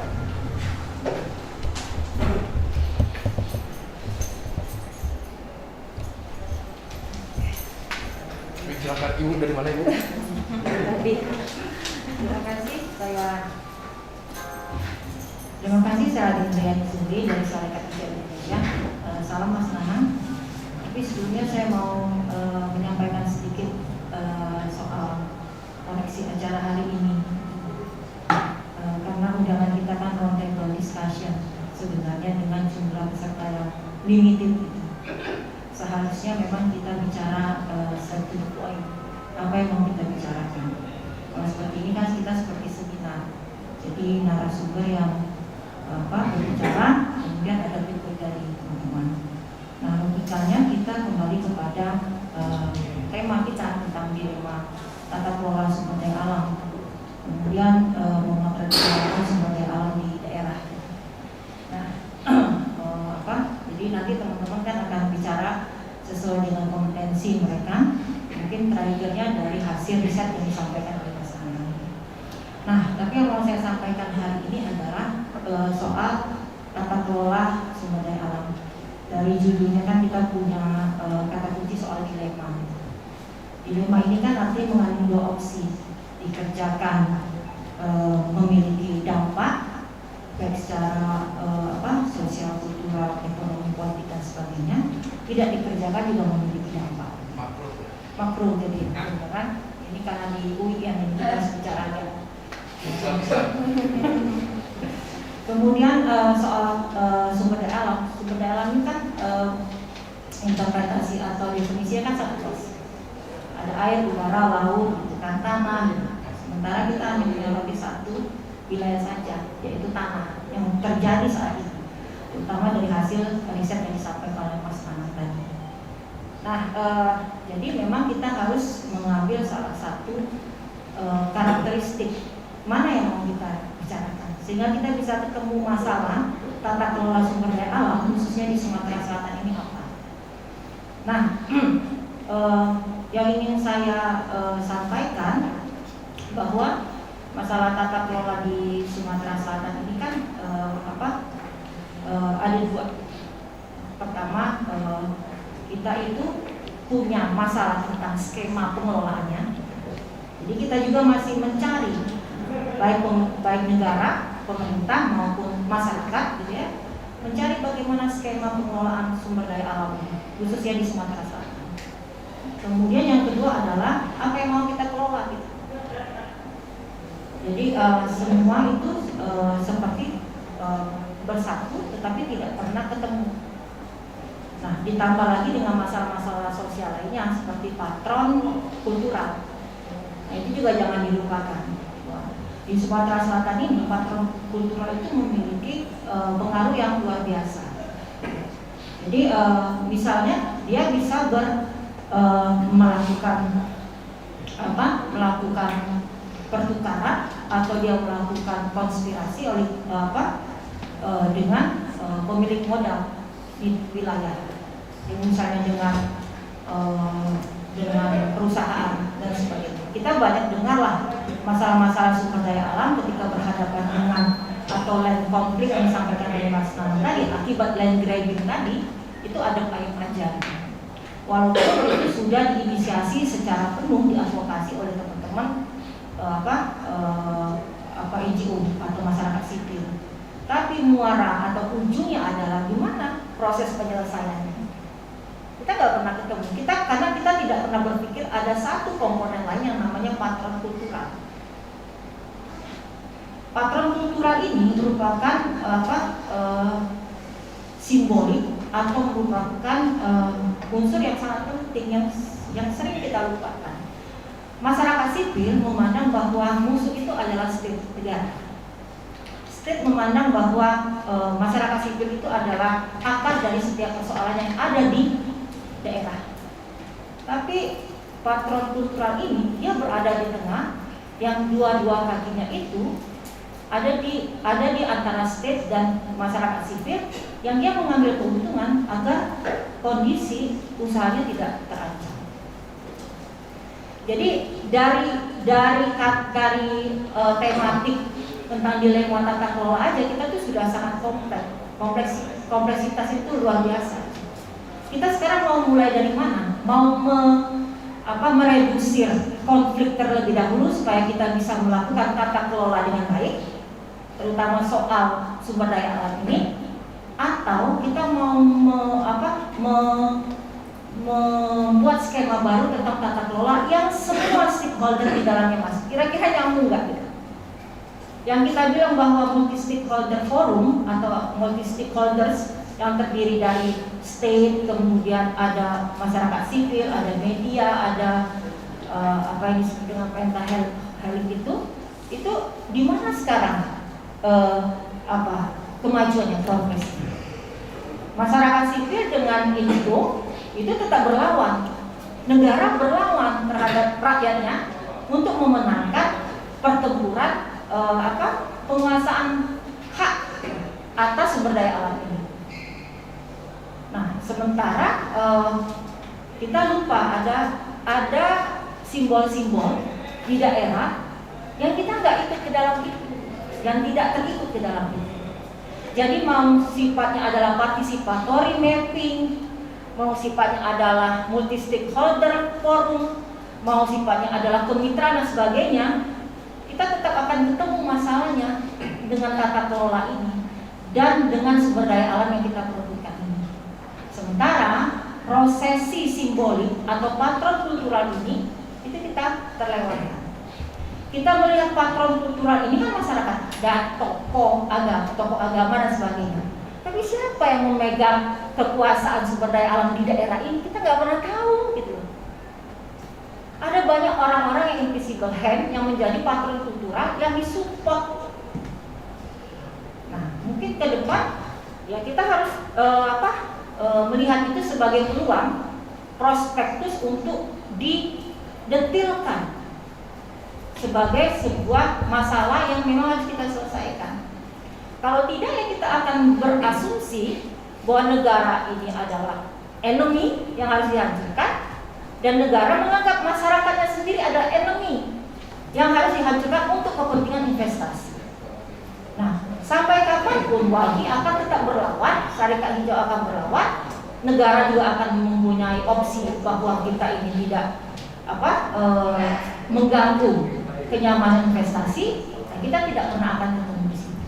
Nah, ini yang mau saya sampaikan, Mas. Mungkin kita bisa mengkerucut, mengidentifikasi masalah-masalah tentang tata kelola sumber daya alam ini yang ada di wilayah, terutama sekarang Mas Nanang ada di Sumatera Selatan, Mungkin ini yang bisa digali lebih detail gitu loh. Sehingga Mas Nanang punya gambaran bahwa di mana sebenarnya dilema tata kelola sumber daya, apa yang dimaksud dengan masalah sumber daya alam, dan apa sumber daya alam terbesar yang harus diselesaikan oleh teman-teman peneliti ini sebagai sumbangsi dari pengabdian terhadap ilmu pengetahuan. Terima kasih. Assalamualaikum warahmatullahi wabarakatuh.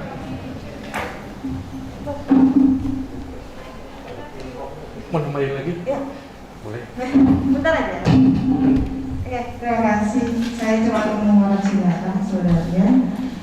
Ini juga dilema tentang kelola sumber daya alam yang ada di mana-mana. Bagaimana luasan yang dibicarakan tadi seperti itu adalah dilema transparansi data. Kami melakukan uji akses bersama NGO seperti itu, melihat berapa luas hutan tanaman industri, berapa luas perkebunan, dan tanda kutip perkebunan banyak sekali yang disebutkan tadi seperti itu, perkebunan, dan berapa luas Sumatera Selatan. Jadi data ini kami uji akses bersama dengan NGO lain dan NGO nasional, dan data-data yang kami miliki tentunya dari pemerintah seperti itu. Bagaimana kami mengolahnya dan menunjukkan bahwa ini adalah ada indikasi seperti itu, tata kelola yang kita sangat paruh. Karena yang kata Mas Nanang tadi, one policy sampai sekarang masih berjalan sampai mana, dan melihat transparansi data secara spasial itu sangatlah sulit kayak gitu. Apalagi data yang kita harus uji akses ini, yang kita minta langsung kepada si pembuat ini, itu sangat lama seperti itu. Itu juga merupakan dilema bagi kami seperti saya, sebagai manajer kajian yang melihat bagaimana carut marutnya tata kelola seperti itu. Kemudian data kebakaran hutan dan lahan ini saya dapatkan dari Kementerian Lingkungan Hidup, KLHK. Dia wajib akses seperti itu. Ini bisa diambil, dan saya melihat, saya otornya di Sumatera Selatan benar bahwa kebakaran di Sumatera Selatan pada tahun 2019 adalah 336.000 hektar. Itu adalah data KLHK. Jadi coba dicek ulang untuk data KLHK ini apakah benar, karena kami juga tidak mungkin memberikan data tersebut tanpa data yang jelas seperti itu. Karena kami juga bertanggung jawab apapun data yang kami keluarkan seperti itu. Tentunya data ini harus kami pertanggungjawabkan. Nah, maka dari itu permasalahan tata kelola, karena saya ada bagian juga database seperti itu, tata kelola sumber daya alam di Sumatera Selatan. Tadi masalahnya transparansi data spasial yang memang kami dorong dari dulu. Bagaimana pemerintah kita saat ini bagaimana untuk transparansi berapa juta, berapa luas lagi seperti itu tidak ada. Sangat sulit sekali mendapatkan itu karena ini uji aksesnya kan sangat lama, sangat lama untuk mendapatkan data sekian juta hektar perkebunan yang ada di Sumatera Selatan bersama dengan NGO seluruh Indonesia. Menuntut itu bagaimana pemerintah kita harus memberitahu kita berapa orang yang memiliki luasan tanah di Indonesia, siapa saja orangnya seperti itu. Itu yang kami minta seperti itu. Terima kasih. Itu yang saya mau.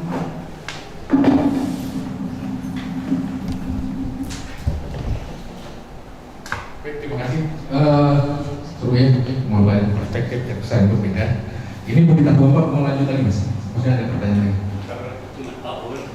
Oh, oke. Jadi kalau tentang pesan datang ke kolom ini atau kolom ini, boleh sekolom. Assalamualaikum warahmatullahi wabarakatuh. Saya Julian Junaidi.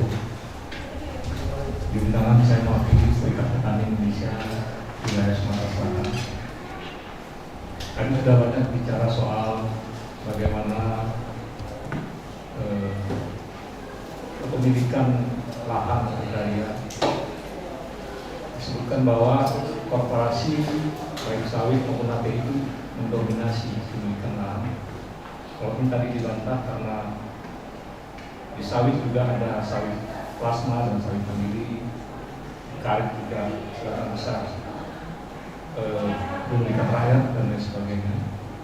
Tetapi kalau lebih jauh kita melihat sistem kelembagaan ekonomi, maka beberapa kali kita studi soal supply chain misalnya salah satu. Walaupun kepemilikan plasma dan sawit mandiri milik rakyat tanahnya, tetapi nilai tambah dari produk tersebut tidak dimiliki oleh rakyat. Ini harus menjadi catatan penting bagi kita. Kalau kita ingin tetap konsisten dengan cita-cita bangsa ini, bahwa sumber daya alam itu sebenarnya untuk kepentingan rakyat. Nah, begitu juga adanya ruang ekonomi di dalam pembangunan kita. Satu sisi ada sistem pertanian tradisional, dan di sisi lain introduksi sistem pertanian yang modern. Kita melihat ada penaklukan, tidak hanya penaklukan modal dan lain sebagainya, tapi ada juga penaklukan kognisi, ilmu pengetahuan. Ketika masyarakat adat, masyarakat lokal mempunyai pengetahuan lokal sebagai satu kekuatan mereka untuk mengolah alam, di mana di dalam pengetahuan lokal itu ada kearifan lokal, itu ditaklukkan dengan pengetahuan modern. Ketika kita mengintroduksi misalnya benih hibrida, bukan hanya soal benih lokal yang hilang, tapi seperangkat pengetahuan, seperangkat kearifan lokal, dan seperangkat sistem nilai itu hancur. Nah, jadi kalau kita bicara tata kelola, kita juga mempertimbangkan bagaimana satu sistem pengetahuan, sistem sosial dan sistem ekonomi lokal yang hancur ini akibat dari masuknya sistem-sistem yang lebih modern. Mungkin kita berbeda dengan Eropa atau Amerika. Kalau misalnya Eropa Amerika jumlah petaninya hanya 5%, tapi dia bisa memenuhi kebutuhan pangan negaranya karena tadi dikatakan bahwa mereka mengalami abad pencerahan. Ketika masa abad ke-8 berakhir, masuk revolusi industri, mereka beralih pada sistem pertanian modern, dan itu berangkat sama bangsa di Eropa. Tetapi bangsa Indonesia ini spektrumnya sangat luas.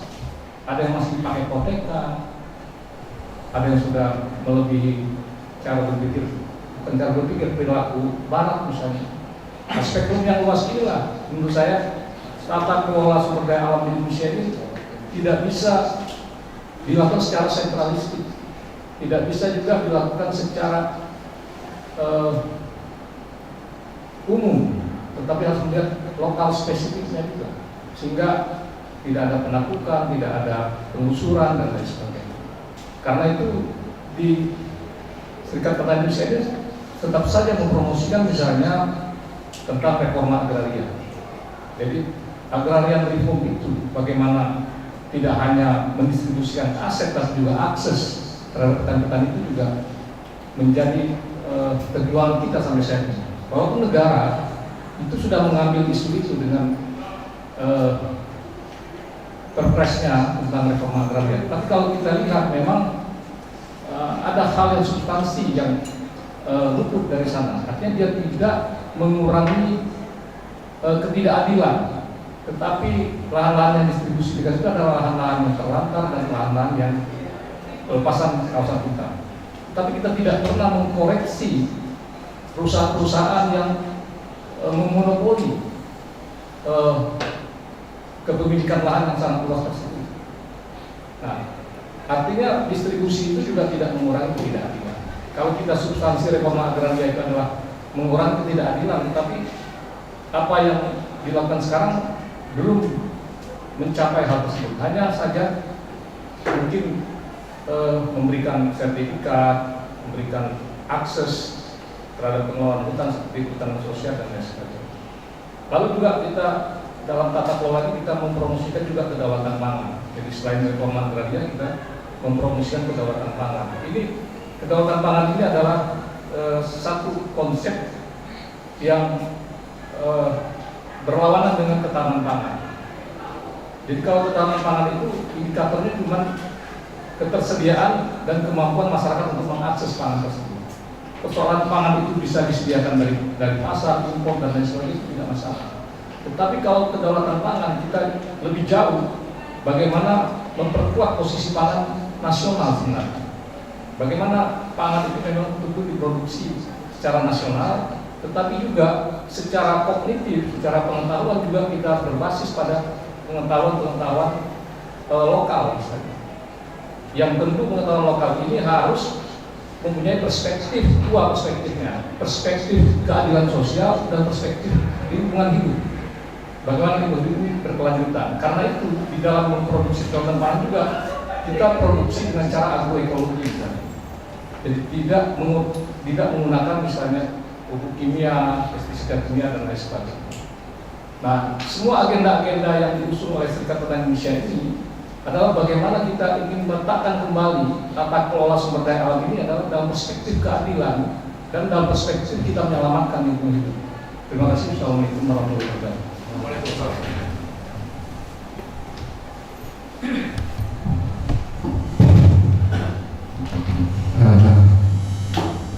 Menarik sebenarnya, cuma berhubung waktu ternyata terbatas durasinya, mungkin langsung menjadi masuk.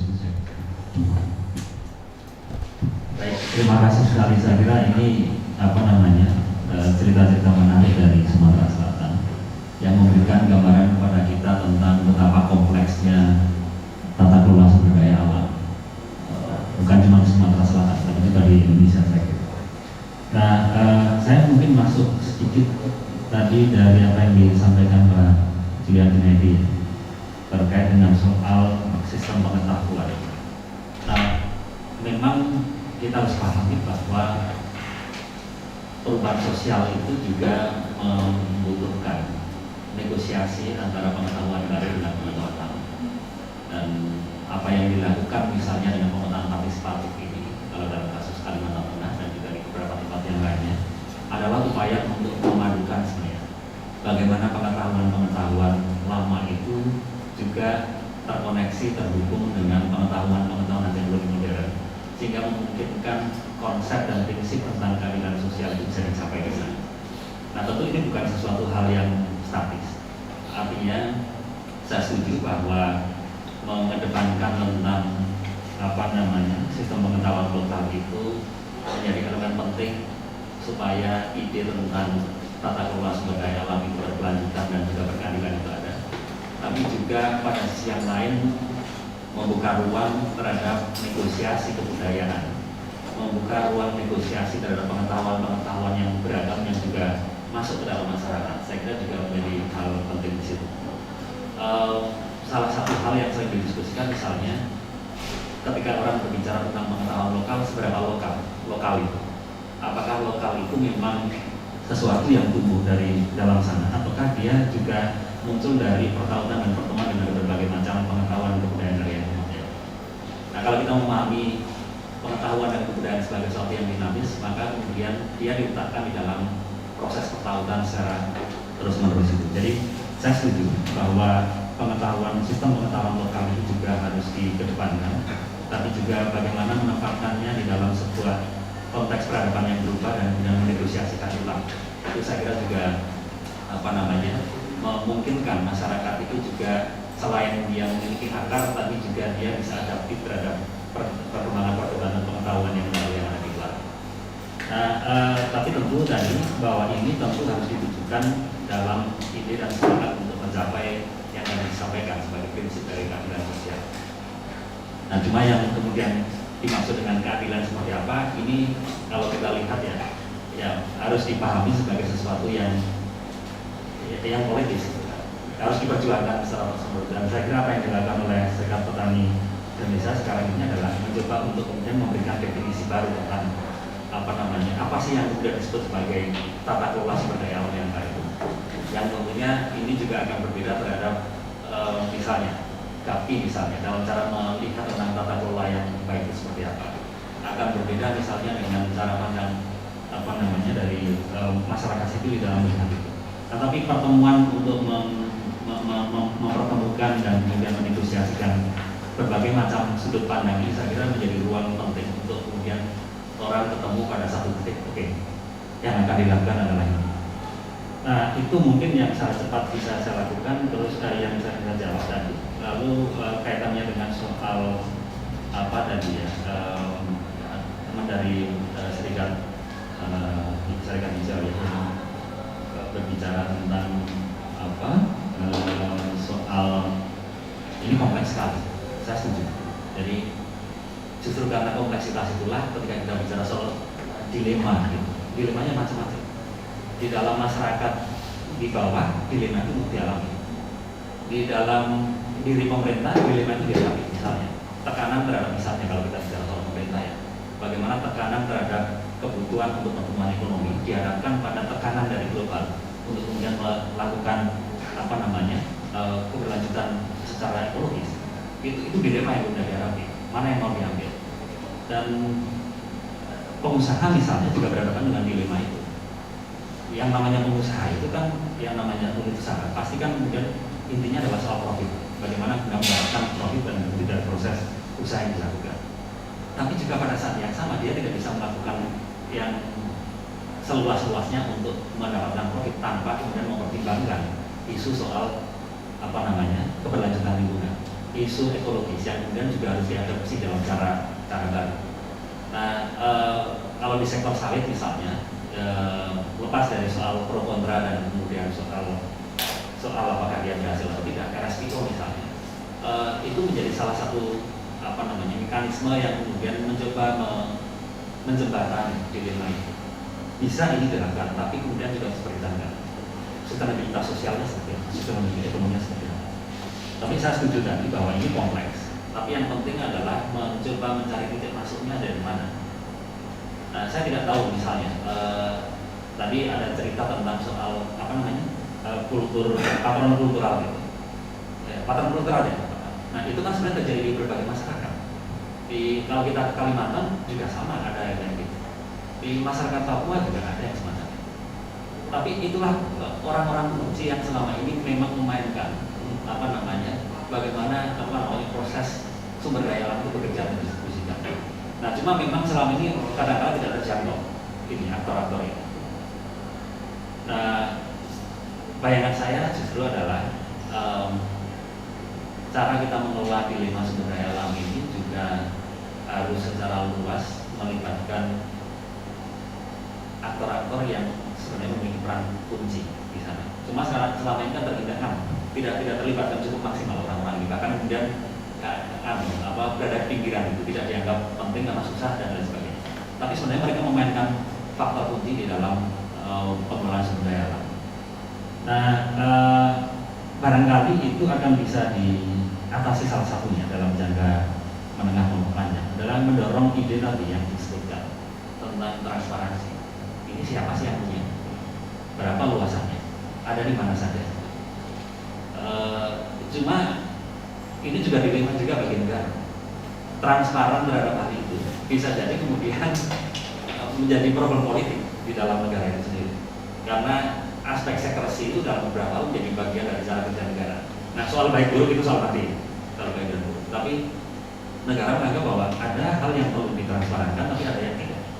Tapi bagi masyarakat secara luas, perlu dong kita transparan. Kita tahu siapa yang punya di sana, luasnya berapa, supaya kita bisa mengecek dan supaya bisa kita tahu dan bagaimana memulai.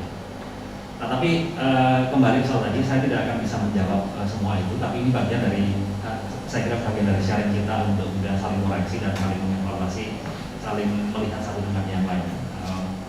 Ini jadi titik masuk penting untuk bagi kita untuk diskusi ini menjadi titik penting untuk mengurai kompleksitas pengelolaan sumber daya alam Indonesia. Saya kira nggak akan selesai di sini.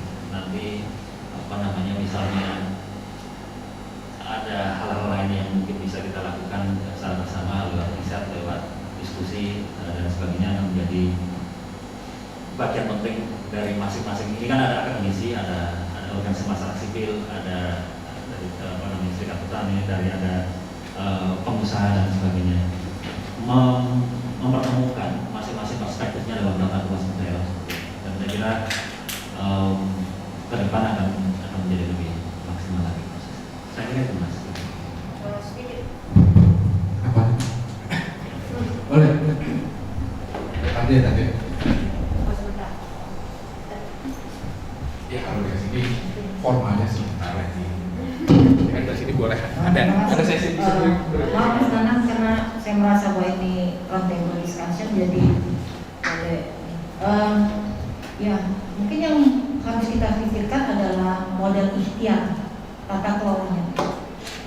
Jadi mungkin ada beberapa experience dari berbagai organisasi yang selama ini sudah mengembangkan ikhtiar pengelolaan atau tata kelola sumber daya alam di berbagai wilayah di Indonesia. Itu bisa dikumpulkan, di collecting, kemudian komparasi, kemudian kita bisa memilih satu atau beberapa sebagai pilot yang paling terdekat. Saya juga kalau dari Sarangan Hijau Indonesia itu salah satu yang sekarang kita kembangkan adalah membangun ekonomi politik hijau. Jadi tata kelola sumber daya alam melalui desa hijau atau green economy.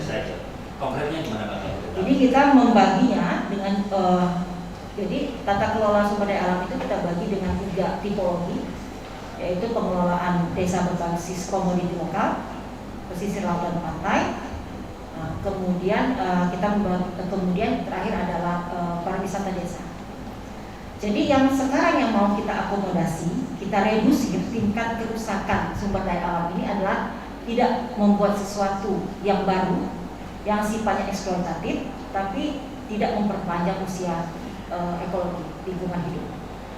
Misalnya harus kita kembangkan adalah bagaimana memperkuat atau memberdayakan ekonomi masyarakat tanpa menghancurkan lingkungan hidup, yaitu dengan cara memperkuat komoditi-komoditi lokal yang tidak menghancurkan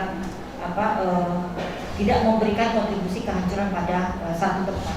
Jadi misalnya kalau perluasan sawit, boleh kita tinjau ulang, kita gantikan dengan komoditi yang tidak merusak alam, yang dampak ekonominya itu misalnya setara dengan sawit atau bahkan lebih.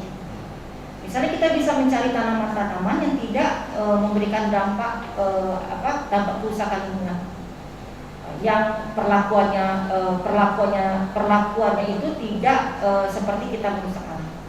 Jadi ada beberapa tanaman yang tingkat perlakuannya itu akan berbeda. Kemudian juga misalnya pariwisata desa. Pariwisata desa kan sekarang sangat digalakkan. Tapi kita kadang-kadang melihat pariwisata desa sebagai model pembangunan atau infrastruktur yang baru. Jadi perluasan-perluasan itu juga akan mengganggu. Jadi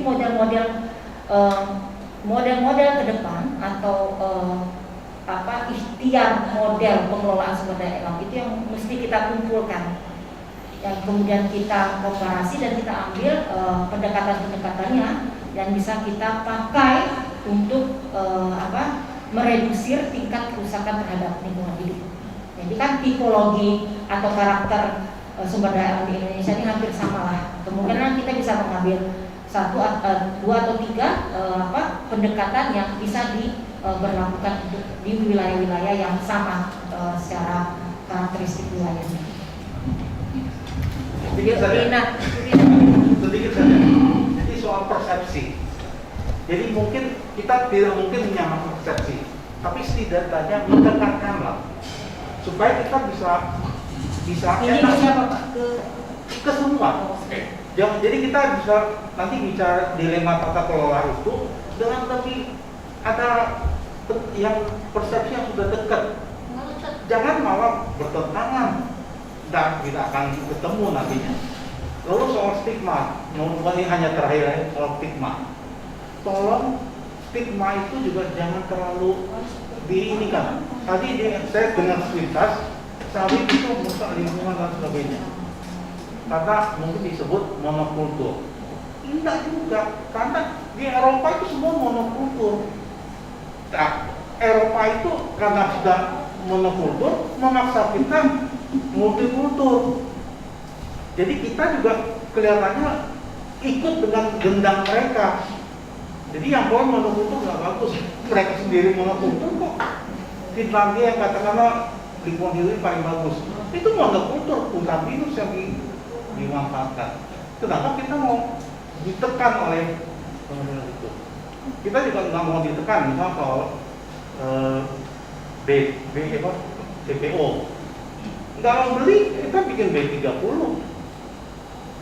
Jadi juga mengurangi BBM dari dari fosil, dari ya import juga akhirnya kan mengurangi import juga. Itu saja mungkin. Terima kasih.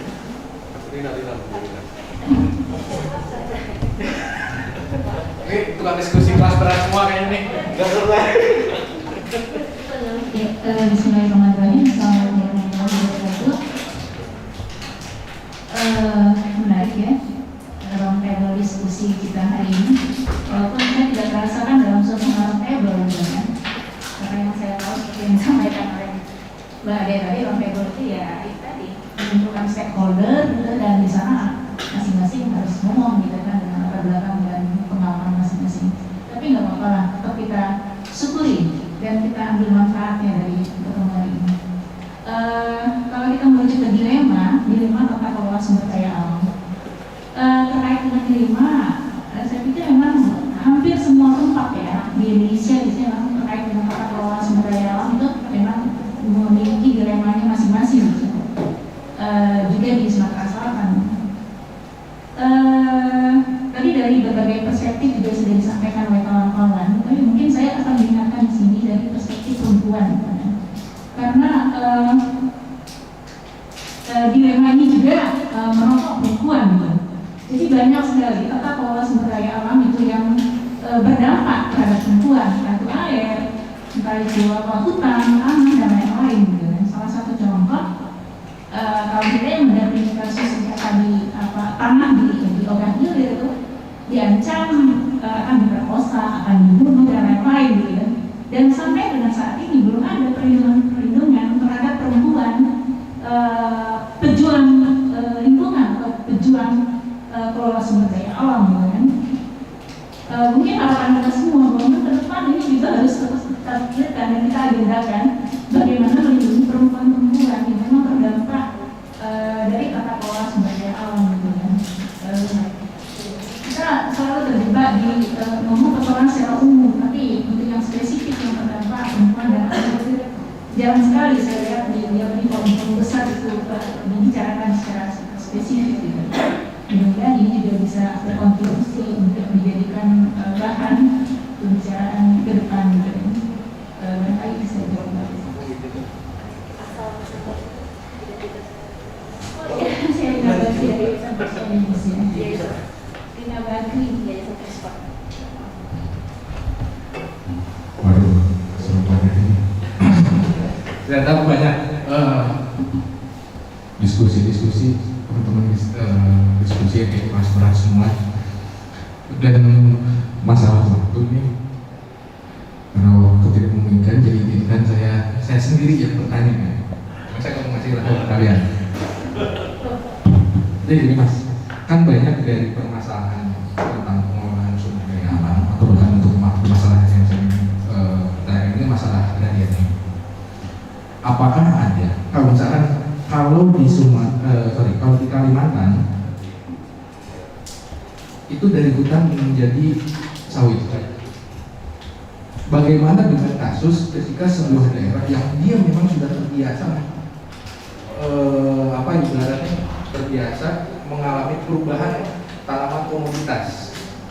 Untuk Sumatera Selatan sendiri, Sumatera Selatan kan dia sudah memiliki katakanlah pengalaman hampir berapa ratus tahun, dia mengalami perubahan-perubahan tanaman komoditas dari lada, kemudian dari lada dia ada semacam kayak external force atau tekanan untuk menanam tanaman lada. Kemudian yang paling menarik adalah ketika perubahan dari lada menjadi karet. Nah, apa yang menariknya adalah yang pernah saya temukan adalah ternyata untuk karet ini bagaimana bisa sangat meluas penanaman tanaman karet di Sumatera Selatan itu, karena itu justru didorong oleh smallholder sendiri, oleh masyarakatnya sendiri, sehingga data yang ada itu memang tidak untuk karet adalah jauh lebih banyak luasan karet yang dikelola oleh masyarakat dibandingkan dengan perusahaan, biarpun risikonya banyak. Salah satunya karena manajerial itu kan ancur-ancuran, belum lagi banyak permasalahan. Nah, kemudian baru di tahun 80 dan 90-an dengan berbagai skema, bisa melalui skema cekat plasma baru kemudian ke sawit. Dan itu juga saya melihatnya bahwa ada semacam kayak kesukarelaan semacam adu motivasi dari masyarakat sendiri yang akhirnya itu menyesuaikan dengan kebutuhan pasar. Nah, maksud saya ini, apakah hal itu semacam pola, apakah hal itu juga kan menjadi kontribusi kalau dibilang masalah apa ya, kerusakan ekologi? Mungkin saya lihat oke, perusahaan banyak dengan yang masif, tapi itu juga saya melihat bahwa dengan mereka mengkonversi lahan atau dengan merubah tanaman komoditas itu juga mau tidak mau juga ada apa ya, ada kontribusinya ya, semacam kayak ini orang mungkin kayaknya tinggal nunggu modal deh. Kalau dia nggak modal sekarang itu aku nggak mau sawit, tapi suatu saat ini dia nanam sawit buat investasi misalkan. Saya sering nemuin orang kayak gitu ya. Nah, seperti itu Mas. Jadi saya melihat apakah ada nggak tempat macam pola-pola seperti itu ya, sebenarnya masalah ekologi atau lingkungan ini bukan hanya yang katakanlah ya masalah korporasi itu, tapi juga berkaitan dengan perspektif masyarakat sendiri mengenai perputaran kapital seperti itu. Seperti itu. Terakhir ya, tidak ada lagi kan? Terakhir. Sekarang dia udah saya nggak harus jawab kan, itu fokus ke discussion nanti apa namanya yang bisa menjawab semuanya. Ya saya kira sebenarnya memancing seperti itu juga, tapi mudah-mudahan kalau masih capek ya seperti tadi. Karena ini kalau mau sampai subuh juga teman-teman di sini nggak akan beres-beres Mas. Pertanyaan saya terkait post ekstraktivisme atau pasca ekstraktif Mas. Nanti mungkin minta tolong Mas Nanang bisa menjelaskan singkat saja secara konsep dan secara praktik apakah mungkin dilakukan itu, karena di Belitung itu wacana pasca ekstraktivisme itu muncul ketika ekstraksi sumber daya alam timah itu menemui sunset. Karena sunset ini meskipun bisa dibilang masih perdebatan juga, karena ada yang mengatakan ini terkait dengan teknologi yang belum mumpuni, atau ada juga yang mengatakan bahwa offshore itu belum diakses. Nah, tapi wacana pasca ekstraktivisme ini muncul ketika timah itu menemui sunset gitu. Dan beserta dengan itu muncul sumber ekonomi baru. Nah, jadi secara konseptual apakah yang dimaksud pasca ekstraktivisme itu, dan secara praktis apakah realistis itu Mas untuk dilakukan di dalam konteks komoditas apa, dan atau memang secara umum dalam kasus Indonesia gitu. Terima kasih Mas. Terima kasih. Saya akan jawab cepat aja. Kalau ada beberapa hal yang mungkin tidak bisa jawab, kita jadikan PR untuk saya maupun untuk kita semua. Tadi yang terkait dengan perspektif gender, saya setuju sekali bahwa problem yang terkait dengan tata kelola sumber daya alam itu juga memberikan impact yang sangat luar biasa terhadap pada skala yang lebih mikro ya, pada perempuan, memberikan tekanan-tekanan yang sangat luar biasa. Dan cara orang melihat dan menganalisis tentang problem SDA itu juga saya kira juga penting untuk mengadopsi bagaimana keterlibatan suara perempuan, apalagi misalnya yang sedang dikerjakan oleh teman-teman di UGM itu mencoba melihat tentang implikasi dari pertambangan emas skala kecil, dan bagaimana misalnya dia menghasilkan masalah, betul bahwa ada potensi ekonomi dan sebagainya, tapi kemudian juga memunculkan hal yang terkait dengan kesehatannya dan muncul, dan kemudian perempuan cukup menanggung banyak resiko kesehatan dari penggunaan merkuri dan lain sebagainya.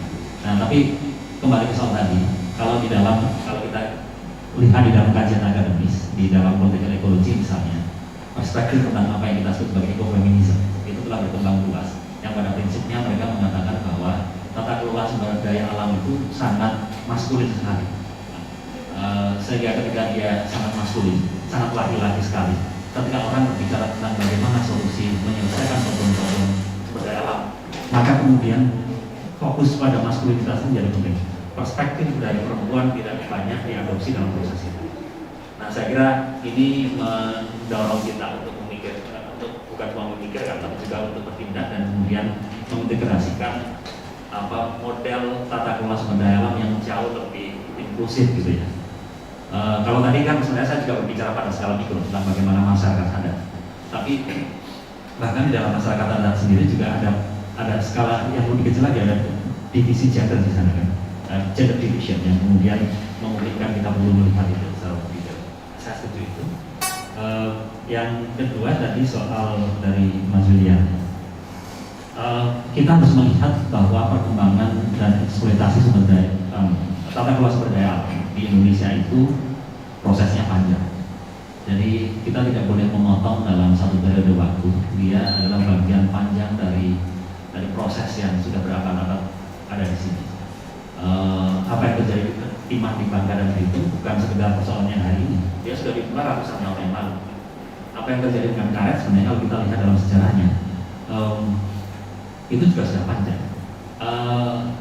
Hevia brasiliensis atau karet yang selama ini banyak tumbuh di masyarakat itu kan pertama kali kan dibawa oleh Inggris dari Brasil, lalu kemudian disebarkan di daerah Sarawak dan sebagainya, dan itu kemudian cocok dengan kultur lokal di mana kemudian dia bisa menjadi cash crop yang ditanam begitu saja, ditinggalkan, tidak perlu dirawat cukup banyak bisa, tapi kemudian pada saat yang sama dia bisa berladang dan sebagainya. Dan itu pada tahun 1800-an, 1900-an awal yang kemudian dibawa dan disebarkan di sana. Tapi kultur karet itu sendiri sudah ada di dalam masyarakat. Jadi misalnya di Kalimantan mereka memasak atau di sini apa namanya? Ada yang namanya jelutung dan pantung, karet hutan sebenarnya, karet hutan. Mereka sudah mengolah itu dan sudah terintegrasi dengan sistem pasar global. Mereka misalnya dalam kasus Dayak ya, mereka mencari itu dari hutan, kemudian dibawa ke bawah, dibawa ke Banjar, lalu oleh pedagang Banjar itu dijual ke pedagang Eropa. Itu udah ratusan tahun yang lalu.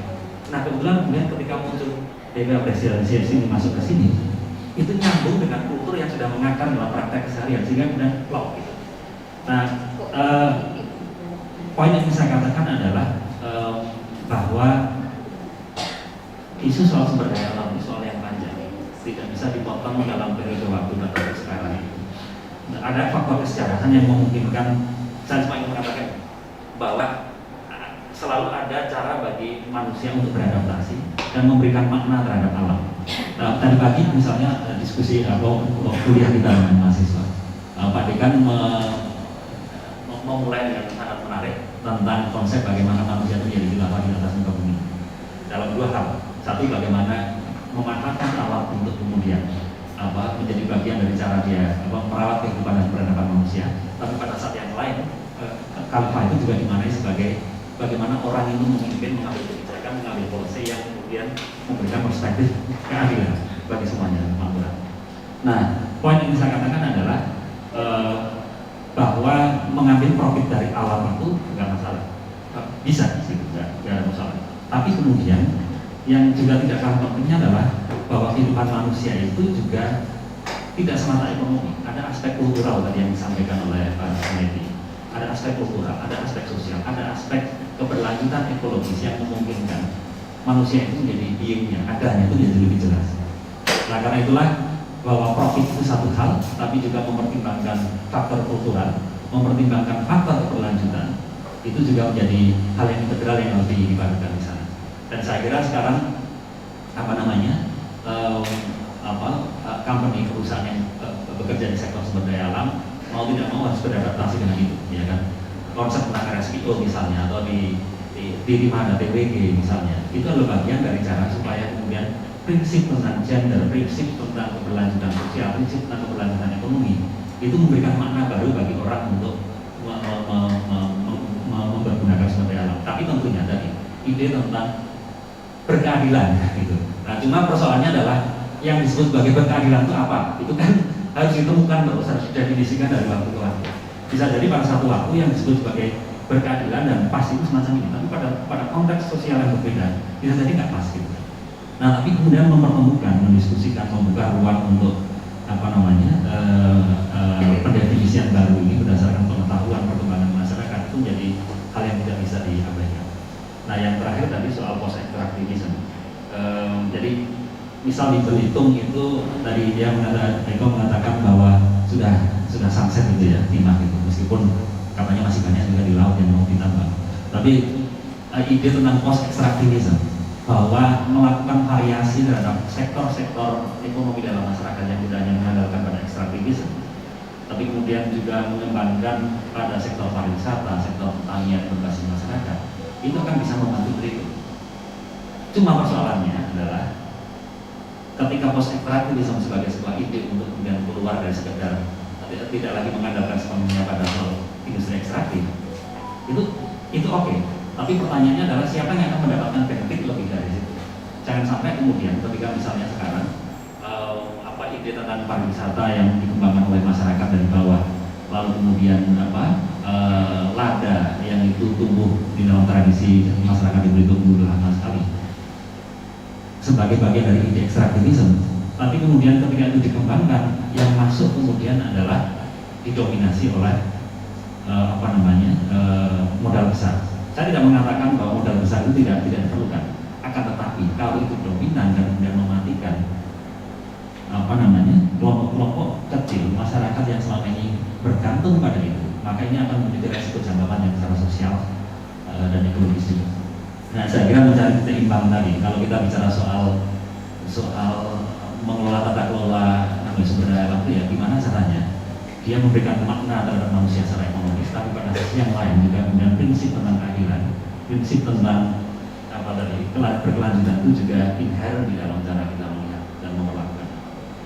Itu saya kira hasilnya. Baik, terima kasih pada narasumber acara roundtable pada sore hari ini, Mas Nanang Indra Kurniawan. Saya ucapkan terima kasih banyak juga kepada hadirin yang telah datang di sini, pada undangan, pada para dosen juga. Lagi terima kasih banyak. Dan untuk menutup diskusi ini mungkin bisa saya sedikit bacakan poin-poin penting dari diskusi selama 2 jam ini.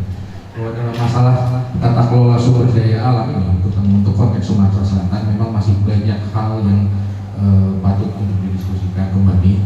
Cuma permasalahan yang mungkin mengemukakan ini adalah masih banyaknya ya permasalahan antara ketidakseimbangan antara pemanfaatan dengan impact atau imbas dari industri ekstraktif. Memang banyak hal. Di satu sisi seperti yang sudah dibicarakan Mas Nanang bahwa alam bisa dimanfaatkan, tetapi juga tetap harus memperhatikan ada faktor keadilan, faktor ekonomi yang seperti ini. Baik, mungkin sekian saya penutup saya. Wassalamualaikum warahmatullahi wabarakatuh. Terima kasih. Selamat sore. Mudah-mudahan di lain kesempatan kita